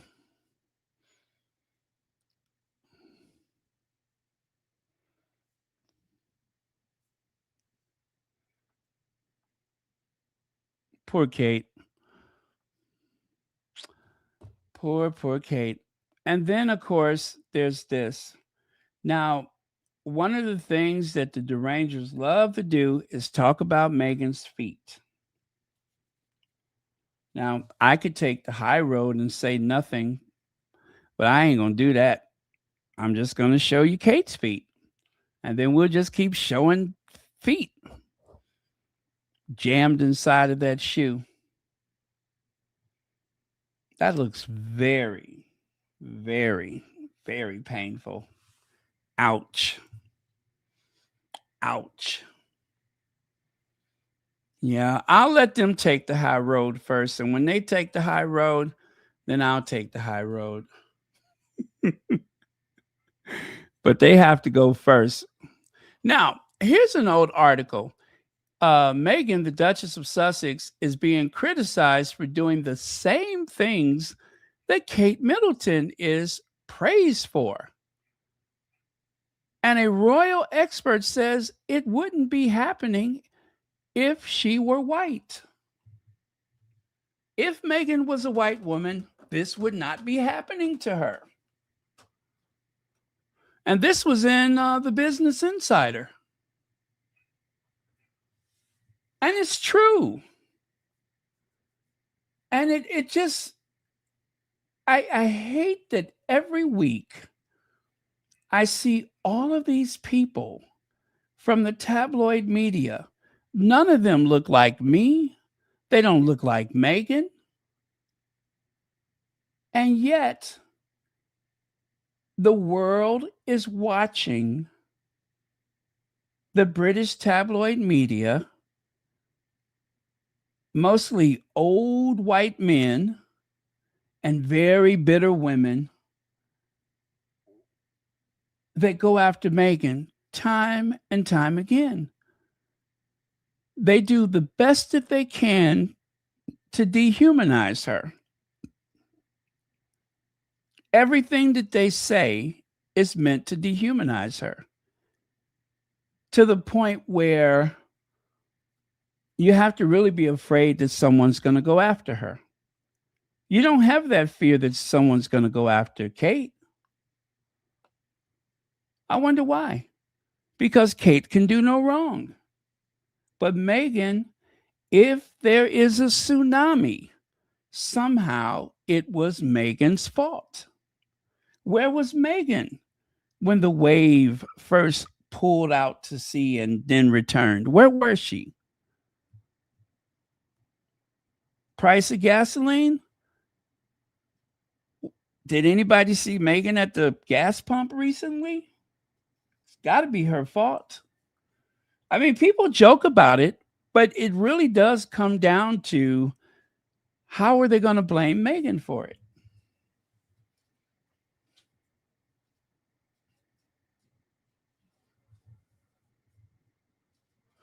I didn't even know this article exists. I never saw it before. I was looking for something and just came across it. Now, this article is from November the 7th, 2019. This is like maybe a month before the Sussexes decided to leave. Right? This is about a month before they decided to leave.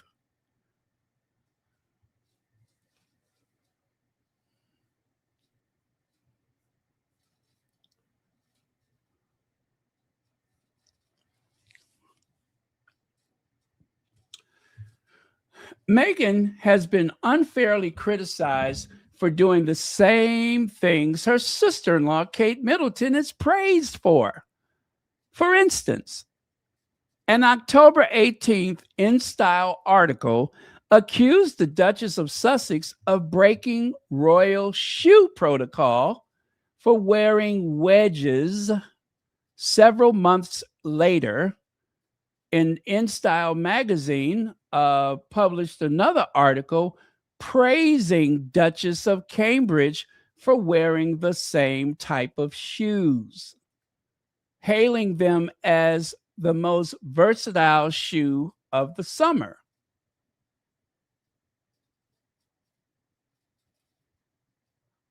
Huh? Meghan was wearing the wedges at the Bondi Beach. She was at the beach wearing wedgies at the beach.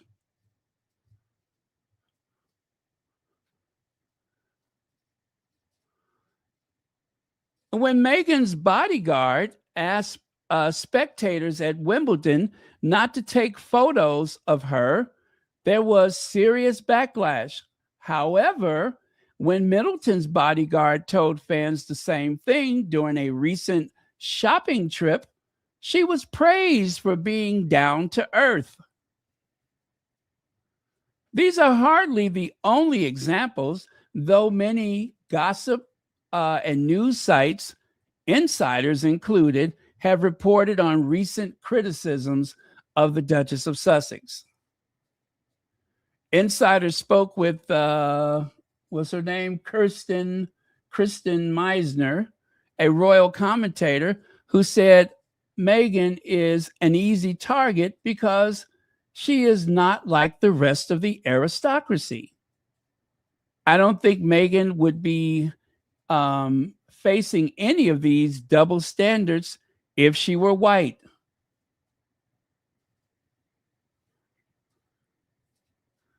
And it's just that simple. It really is just that simple.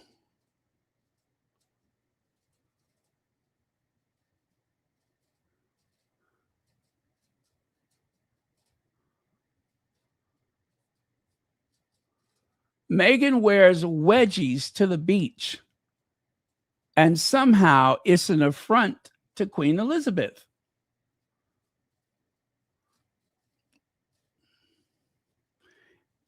Ever since Meghan became a member of the royal family in 2018, she has been unfairly criticized for doing the same things Kate Middleton is praised for. The most recent example of this was when both duchesses released high-profile TV interviews on the same day last month.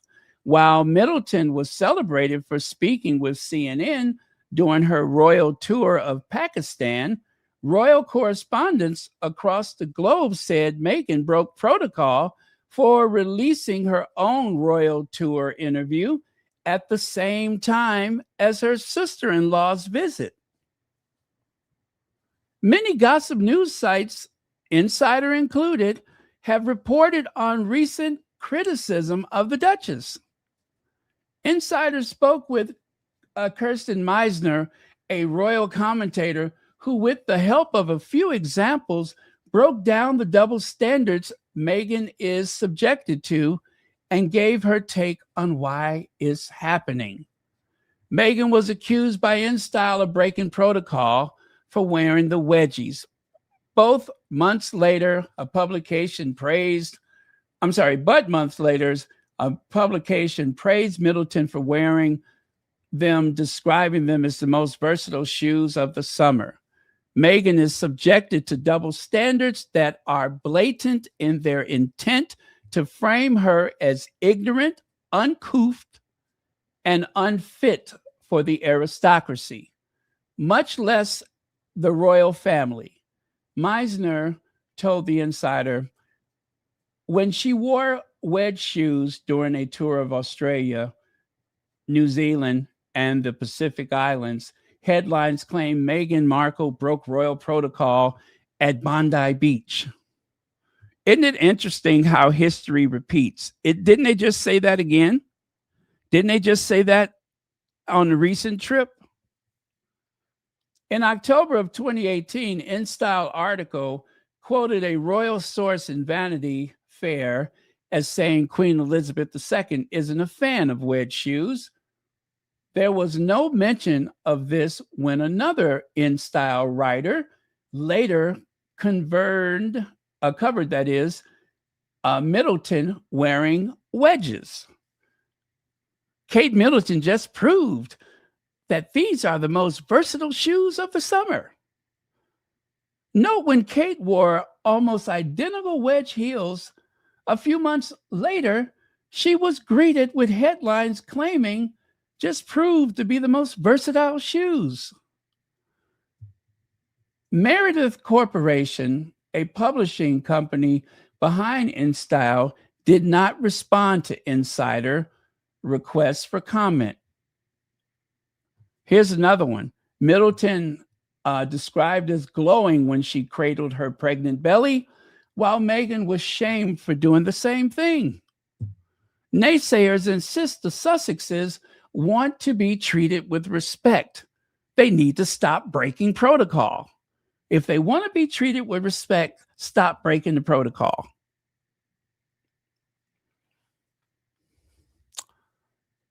Example, Meghan was always cradling her baby bump, an act of unbecoming of a royal. If that was the case, why was it okay when Kate did it? While Markle was pregnant with her son, Archie, the press appeared to ignore that this is something Middleton had done throughout all 3 pregnancies, all 3 of them. She did the same thing. And the headline from The Sun said, Meghan Markle's constant baby bump holding is just a photo op, and she should take her baby bump Barbie act down a notch, critics claim. Editor Joe Elvin said that Meghan's holding her bump seemed contrived. Now, see, what makes that so dangerous is some crazed lunatic might feel that they were doing the world a favor if they would attack a pregnant woman. They may have felt that they were doing the world a favor. That's why that language is so dangerous. Saying that it's contrived, that it's a photo op. But they didn't give a damn about Meghan's safety. They didn't care about an unborn child. They just did not care. That would have given them something else to write about. It says here, the above headline from the... Oh, by the way, if you guys want to check out this article for yourself, I will put the link right here. This is one that, I don't know, if you are a content creator or if you plan to be a content creator, you might want to hang on to this one because it comes in handy when you want to make a point. Some of these things are worth reminding the world.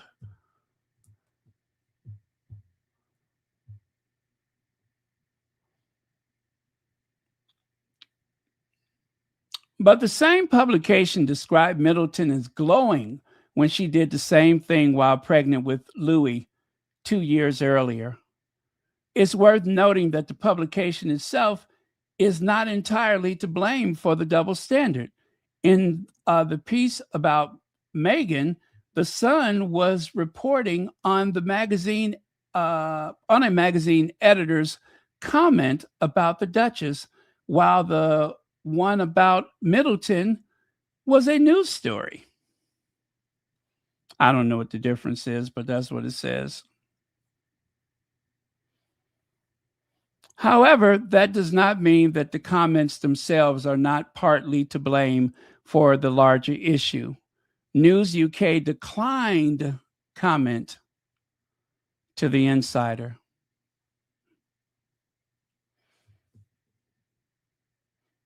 And okay, listen to what The Sun said about Kate Middleton in her cradle. There she glows. That's what it says. There she glows. Pregnant Kate cradles her burgeoning baby bump as she waves to crowds at mental health forum. Yeah, that's what the article says. There she glows. And what did the one about Meghan? What was hers? Gone gaga. Meghan's constant baby bump holding is just a photo op. And she should take her baby bump Barbie act down a notch. Critics slam. Isn't that something? Dehumanizing. I never seen this article before.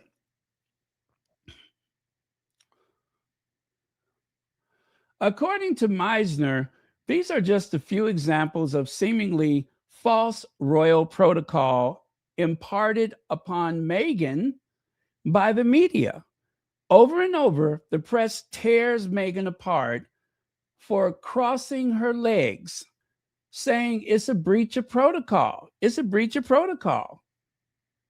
Meisner says, but you do a quick Google image search of Queen crossing legs, Camilla crossing legs, Diana crossing legs, etc. And you'll find dozens, if not hundreds of photos of royals at official events crossing their legs. And in this article, what do I see? Kate Middleton crossing her legs with her head tilted back, bored out of her mind.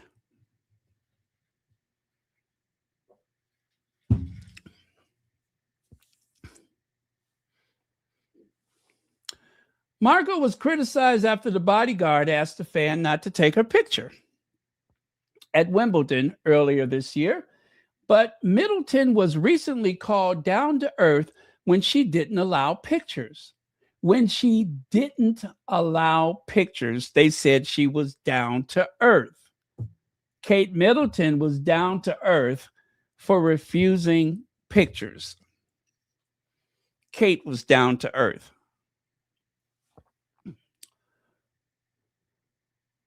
When Marco went to watch friend Serena Williams play at the Wimbledon in July, Marco's security team approached some spectators and asked them not to take photos of the Duchess.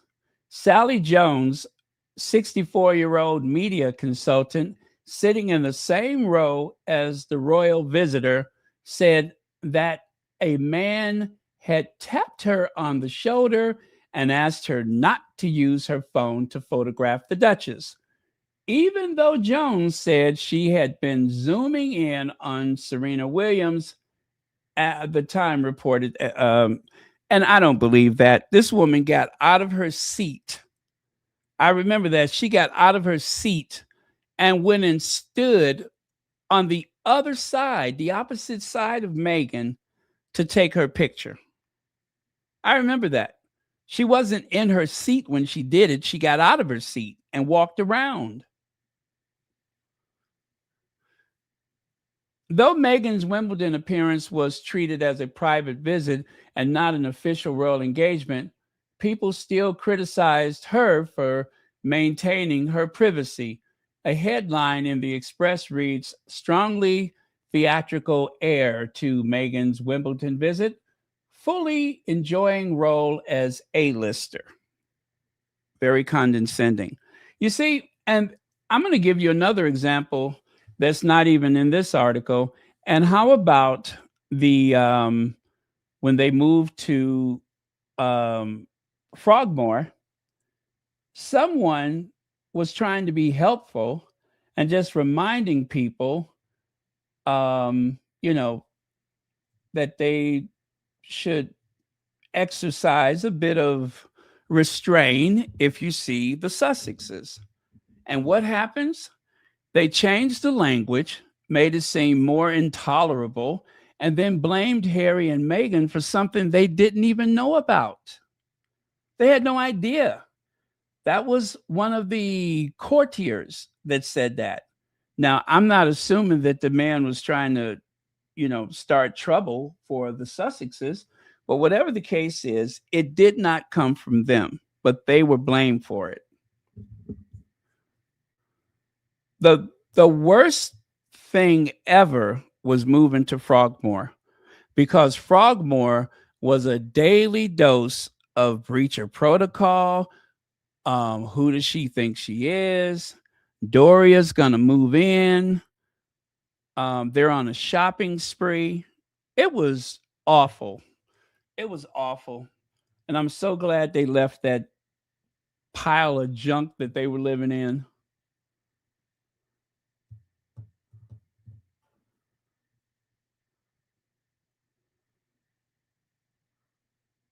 Let me see. Right here it says,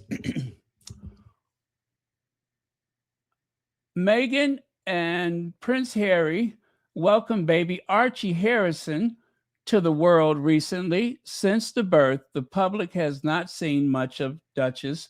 However, she attended Wimbledon last week, and of course, it's with the headline about the A-lister or whatever. Like the Sun report, the Express report also quoted an external source, Judy James, the body language expert. Oh, God, not that wench. Okay, 3 months later, the Express reported Middleton private Halloween shopping trip at Sainsbury with her children. They were accompanied by a bodyguard who told visitors not to take photos. Middleton's Sainsbury visit got a far more positive response than Meghan's Wimbledon visit.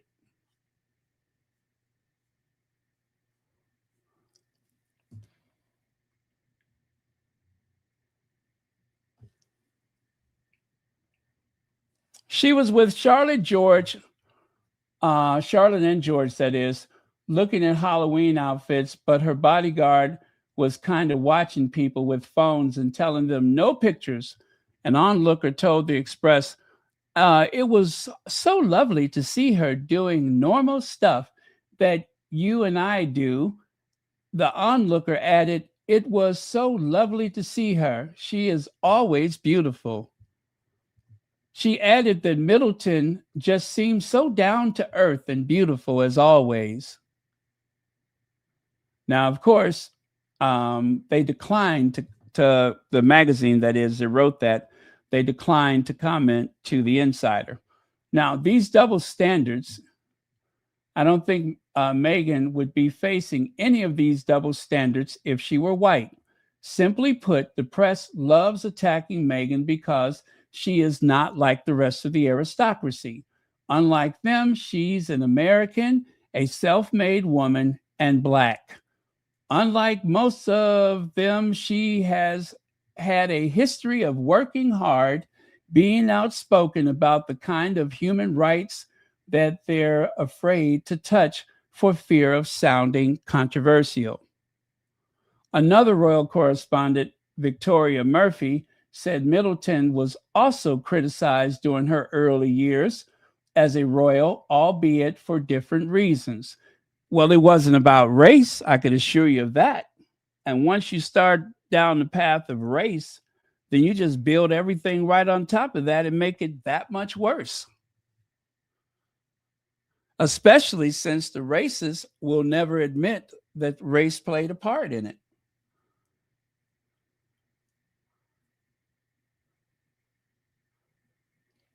Oh, Murphy said that Kate Middleton was portrayed as waiting around to marry Prince William and become royal. Okay, where's the controversy? Where's the controversy? She waited 10 years for William to, I mean, come on. She waited 10 years.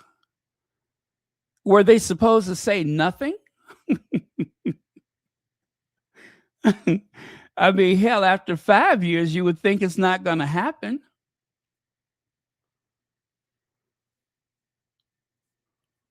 Anyway, I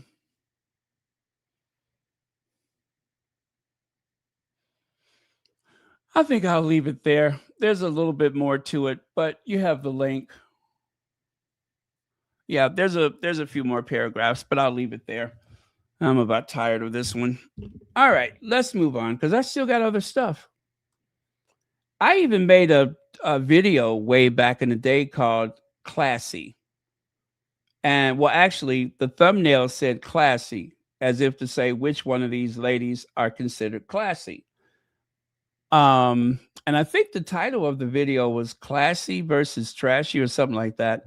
But anyway, that's what it was about. It was about the double standard. And this is a thumbnail for that video that I made so long ago. Here's some other examples of that very same thing.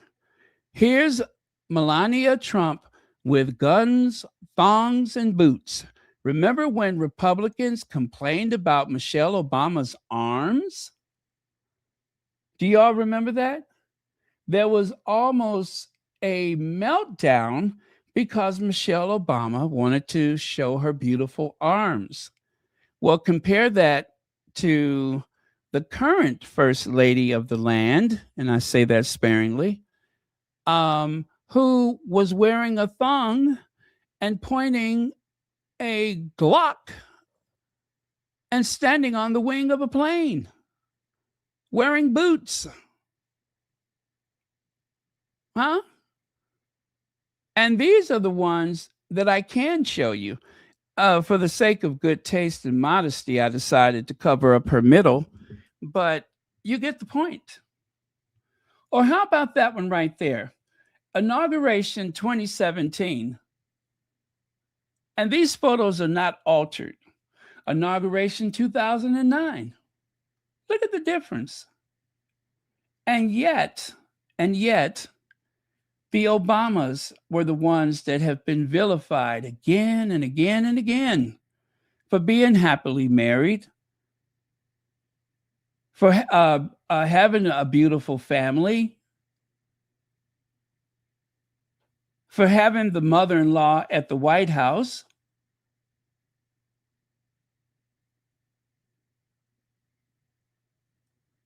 and also for being successful. If you look at the top photo, that's a college dropout and a real estate person who has a pretty bad reputation as far as business is concerned. Compare that to the two lawyers. The professor of constitutional law and his wife, who has a, a double major? No, she has a double Ivy League degree. She's the only first lady that has graduated from 2 Ivy League institutions.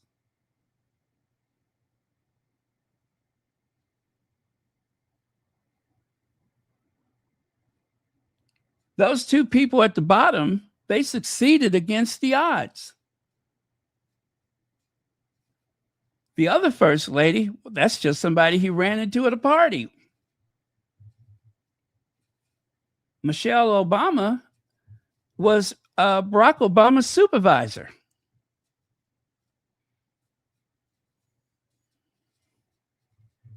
At a law firm. But the double standards.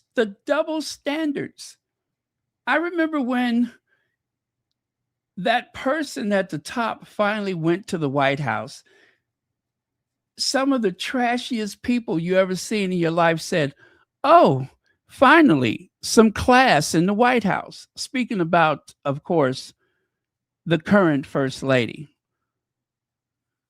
The current First Lady, that was the introduction to class in the White House. That's what they said. Finally, some class in the White House. I am going to leave it there, so not to say anything too awful. I'll leave it there. But that right there really burns me. That somebody would fix their mouth and say, "Oh, finally, a classy first lady. Finally, some class in the White House." Really? Really? If you say so.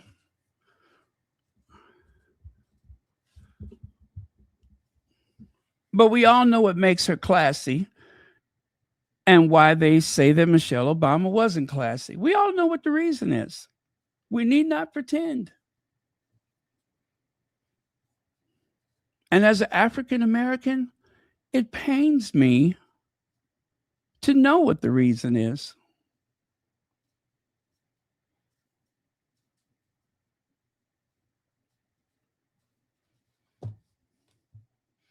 This is a breach of protocol. If this was Meghan, remember, you're not supposed to touch the royals. If this was Meghan, giving that warm embrace to Father Time, we all know that she would have been referred to in some very unladylike ways.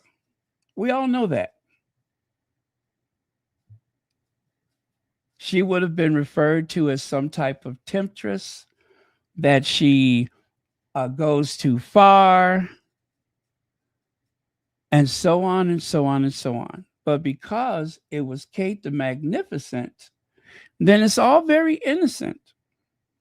It's all very innocent. But that reminded me, see, this is why I keep receipts. Why does Meghan need to be so huggy-wuggy? And of course, the article was designed to criticize Meghan for the warm embrace here and a warm embrace there. When Meghan first came on board to the family, I remember that the royal reporters were saying that that's not going to fly, that that's a breach of protocol.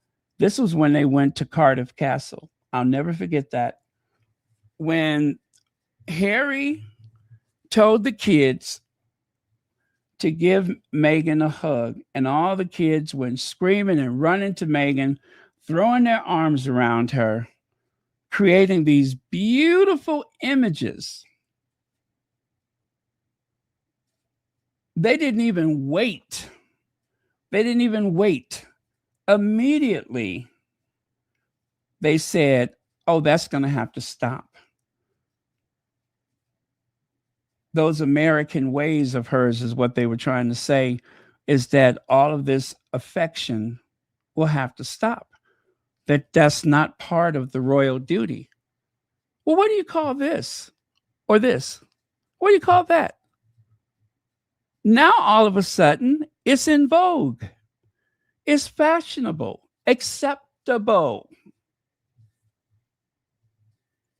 Suddenly, it's the thing to do.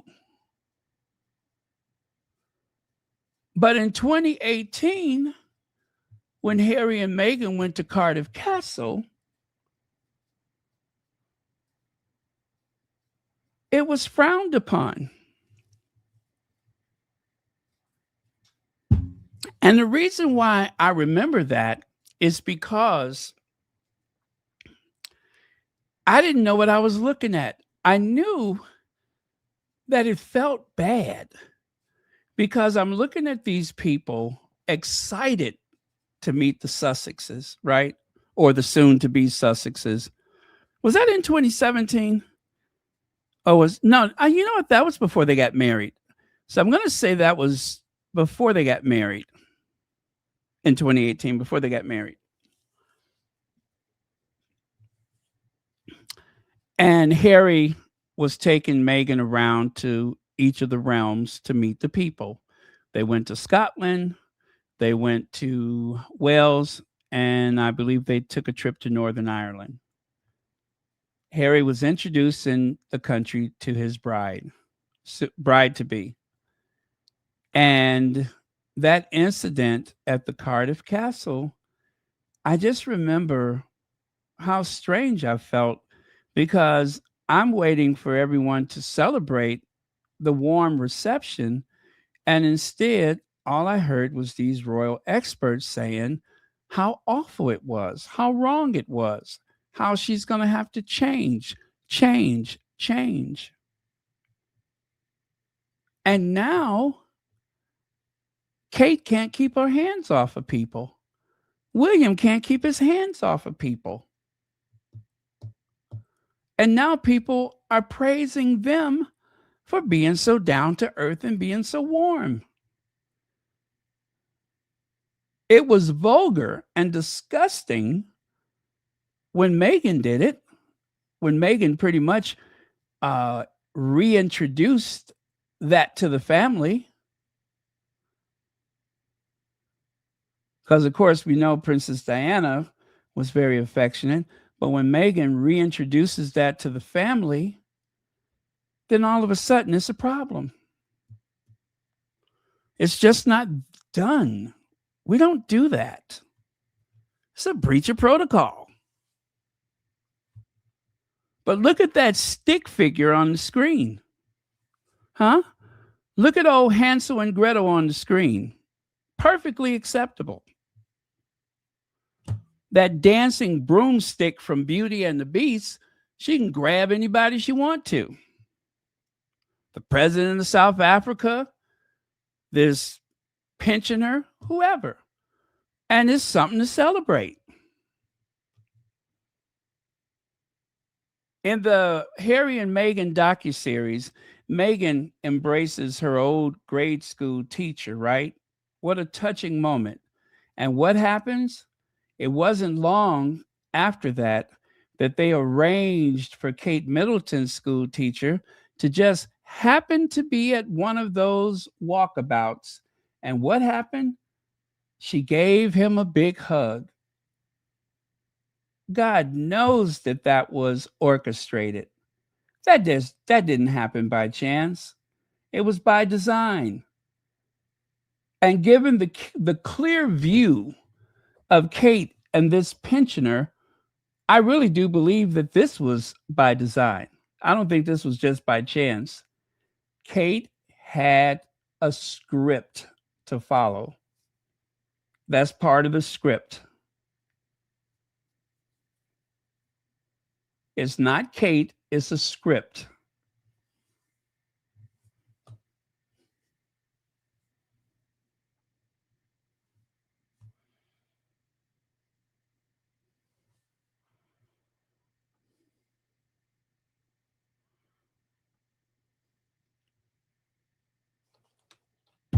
How long have I been on here?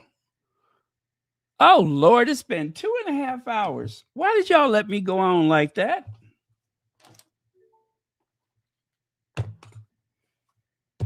My mouth is tired.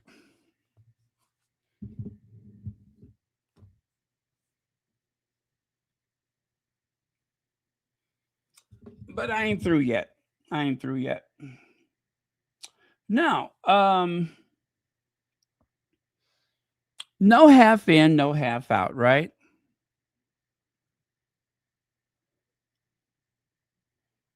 Oh, that's a typo. I really messed that up. Anyway, let me play the soundbite for you.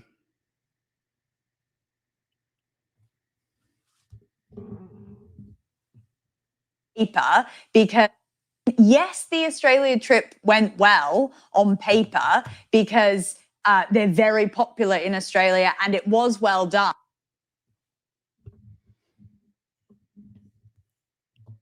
Yes, the royal tour went well in Australia. They're very popular in Australia, and it was well done. Are they paying her? Are they paying her to say something so obvious? Yeah, you know what? I'm a real expert. I could have done that. Okay, let me go on to the other one. Yes, the Australia. There has been some little steps over the last couple of years where they have got closer to becoming half in, half out royals. Have the royal family taken the eye off the ball? They've been busy with the state visit. Well, there's nothing the royal family can do about it because they are not part of the senior working team of the royal family. This is the hybrid role that Harry sincerely believed was on offer to him before the Sandringham summit, where he says it was taken off the table. You know, and they said service is universal. Did the royal family step in and say, you shouldn't be doing this, this is wrong? It's a good point. I mean, I think they're out of control. They're out of the control of the royal family. What can the king do? I mean, genuinely, I think obviously when William gets into power, he will be much stronger on making sure that they do not do this to the legacy. But unfortunately, I don't think the king has the chutzpah to be able to put the foot down here. I don't think Charles nor William can stop them doing it. I mean, you're right. They're not out of control, but they are out of the control of Charles and William. They're doing what they want to do, and nobody can tell them. He was here in September, of course, did a week of engagements in September, which was really, you know, and it felt like a royal visit, Simon. It was look at what you're missing, because he's really, really good at it. And he still doesn't believe that there should be one or the other. There can be a hybrid. I mean, I don't think there's much that we don't know how much contact there is between Charles and Harry. Anyway, we're pretty sure there's nothing between Harry and William. Charles has got enough on his plate. He loves Harry. He wants there to be reconciliation there, but I don't think he's in a position, or he wants to tell Harry what to do. In terms of the foreign tours, I don't know how many they're going to do. Maybe one a year, maybe two. No, I think it's going to be more. Yeah, I think so. I think that genuinely, we had Bronte on the other week who spent a bit of time with them down in Australia, and she was giving quite a lot away. She was like hinting that this is the direction that they are going. I just wonder whether the palace have been concentrating so much on this state visit, so much on Andrew, that they've taken the eye off the ball. Okay, have you noticed the pattern? Yesterday, I had Andrew Pearson, whoever that woman is, on the thing with him. And was it Richard Palmer who had to correct them? Well, here they have this guy. He's a guest on this panel. And he said they're not out of control. He had to correct her. They're not out of control. Meaning that they are doing a very good job. And as I have said so many times, without the Home Office, without Kensington Palace, without Clarence House, without the government, Harry and Meghan have put together successful tours in Nigeria, in Colombia, the Invictus outings, their very short but brief trip to Jamaica, and of course, Jordan, Australia. They have not put a foot wrong. And the very desperate press, they search and search and search to try to find anything that they can hang their hat on, anything that they can say or do to try to make them look bad. One of their biggest weapons is, who's paying for this? Who's paying for that? Who gives a damn? They are doing a fantastic job. They're doing what the other two will not do. It's not that they can't do it, they will not do it. And when they do, it always goes south. They always mess up because they're out of touch and they don't care. They do not care. There's a difference when someone cares about the job that they do and someone who does not.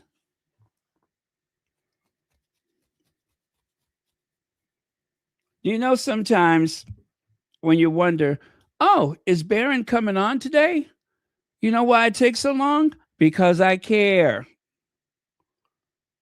I want to make sure that it's correct. I want to source the information properly. I want to double check because I care. In comparison to someone who just, does not seem to care as much.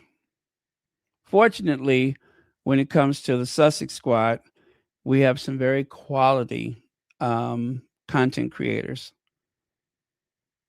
And I would say by and large, they care. And that's what makes the difference. Instead of doing like the Derangers, where we try to find something that we can pretty much just make up and add to and so on and so forth, we bring receipts. We have receipts. They don't need receipts. All they need is opinions over in Derangerville.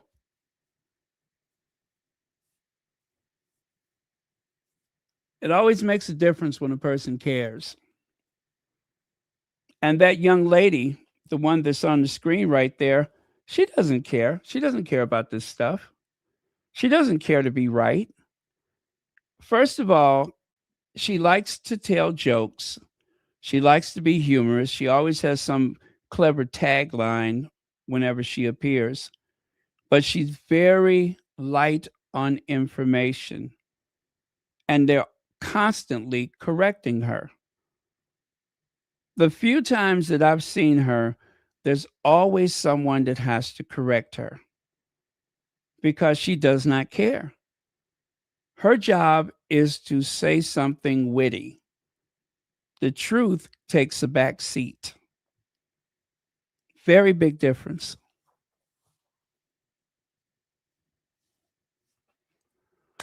Okay, so we're going to finish off with some more of the Met Gala. So if you guys are interested, stick around. And if not, I will see you next time. But yeah, I think pretty much I'm going to finish off with some Met Gala stuff. And it's not a whole lot, just a few things that I observed. Like this picture right here. This is actually a reimagined image of a classic painting.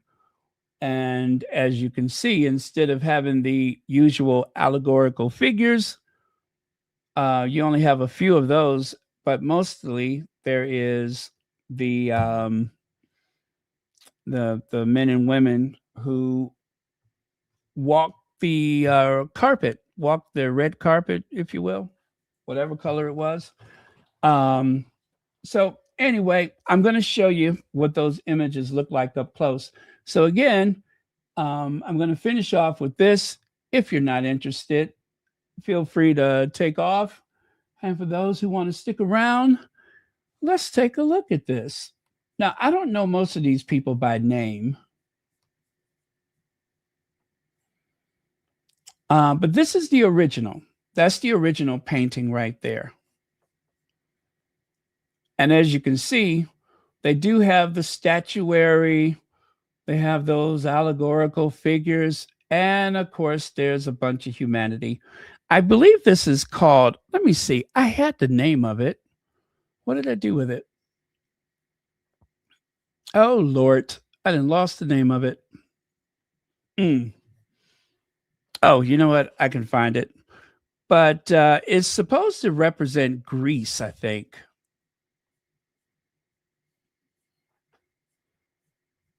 Okay, but let me grab the name of it just so we can be accurate. And then we'll talk about it.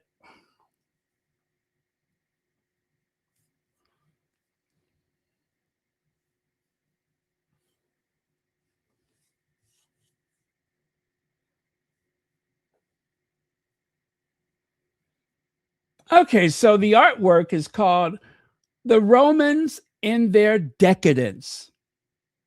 It's called The Romans in Their Decadence. Les Romains de la Décadence. Décadence. Anyway, that's how you say it in French. A massive oil painting created by French artist Thomas Couture in 1847. And is located currently at the Musée d'Orsay, or the d'Orsay Art Museum in Paris. The subject depicts a lavish, chaotic Roman banquet serving as an allegory for the perceived moral decline of Roman society. So the historic context is Couture used this scene as a critique of the political and social atmosphere of the July monarchy in France. During his own time, key details: the figures reclining in the center are surrounded by statues of famous Roman heroes from the past who look on at the modern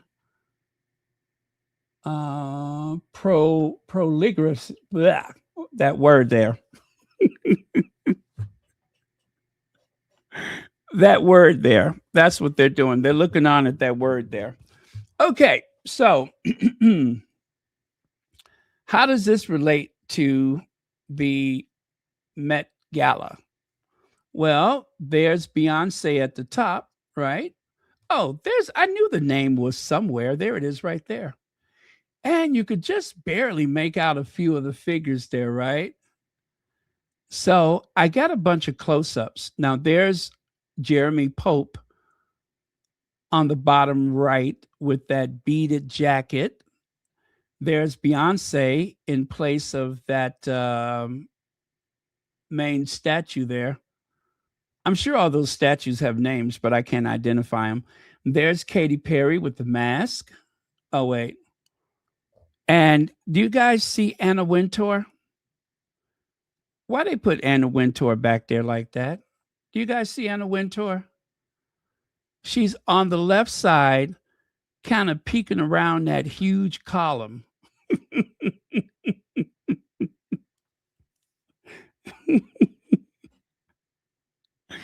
Why they got Anna Wintour back in the shadows, I don't know. And of course, like I said, I don't know all these people by name, but you can see more of the close-ups. There's Jeremy Pope again there. And anyway, I like this. I think it's kind of cute and clever. There's what's her name? Rihanna and ASAP. And I see what's his name back there? Bad Bunny. And over there on the left side, I see what's her name? Ayok, the model. Oh, I know I messed that name up. Anaki. There's that bullfighter guy. Oh, see, there she is right there.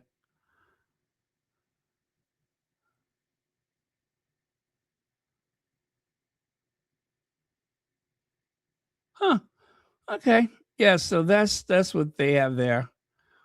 And there's a close-up of ASAP,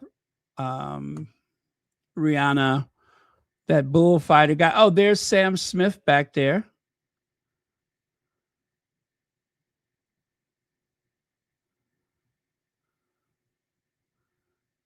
Yeah, well, it's like it's 1847 all again, isn't it? Oh, there's Anna Wintour. I still think it's funny they got her jammed back there behind that column, like she's hiding. Is she hiding because of all the controversy about Jeff Bezos and Lauren Sanchez? Is that why she's hiding?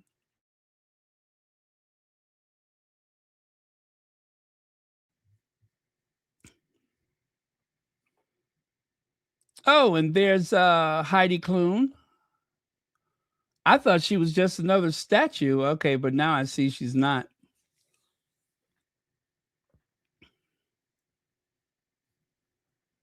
All right. Okay, so Beyonce's Met Gala look was inspired by Louisiana Creole artist Carolyn, is it Duro? 1944 painting is called The Visitor, which features a skeletal woman ringing a doorbell in a long see-through dress with flounces at the wrist and hem.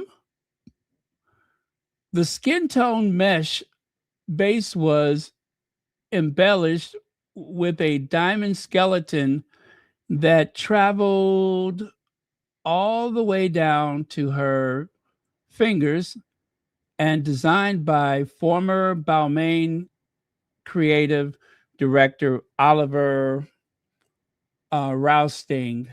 Okay. Oh, I'm sorry. Olivier. How did they say it? Olivier? I know they don't say Oliver. It's not pronounced like that. Oh, well, I can't remember how they say it. But so, yeah, that's where the inspiration came from, is the painting on the far left side. And it didn't take long before what is that cartoon? The Family Guy? It didn't take long before they reimagined the dress. I didn't know it came in a 4X. And of course, I showed you this yesterday. Someone made one of those plastic, what do they call it? The 3D printer model.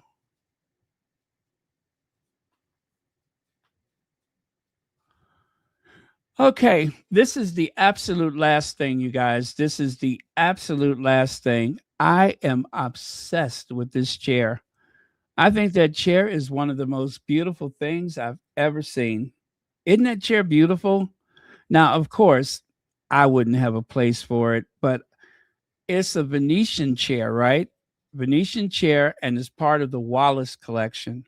Now, that is not the original fabric for the chair. Obviously, the chair is hundreds of years old. And so over time, they have had to replace the upholstery again and again. Well, this replacement was made in a factory in Venice, the same factory in Venice, but the original upholstery did not look like that. They were going through their samples and they just happened to find this. And it's amazing how the image on the fabric, on the upholstery, mirrors the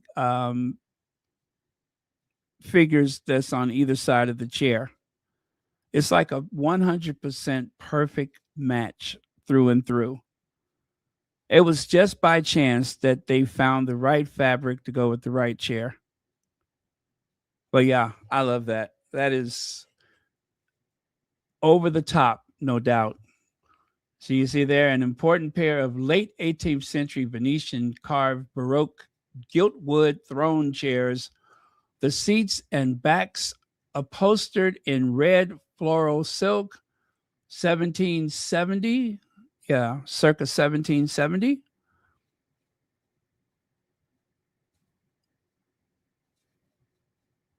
Please note this lot attracts a...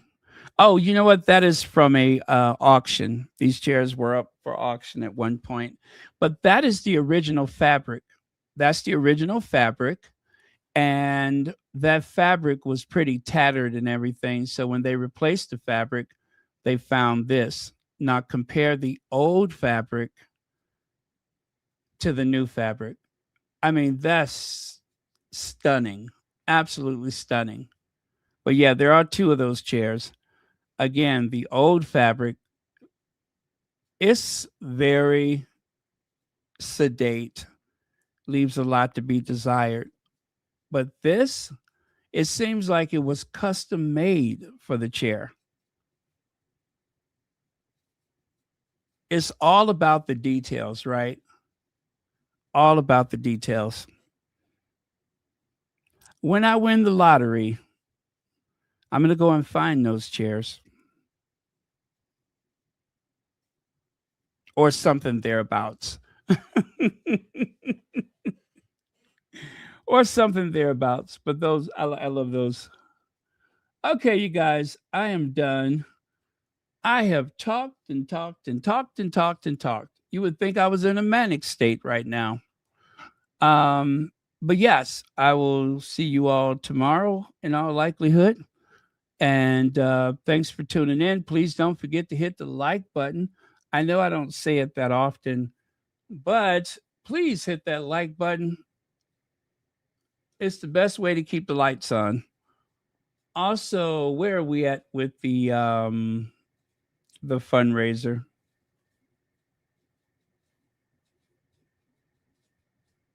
Oh, never mind. I'll put that in the community post. Okay, so cheers. Love you guys. I will see you all next time. Bye, Agandias.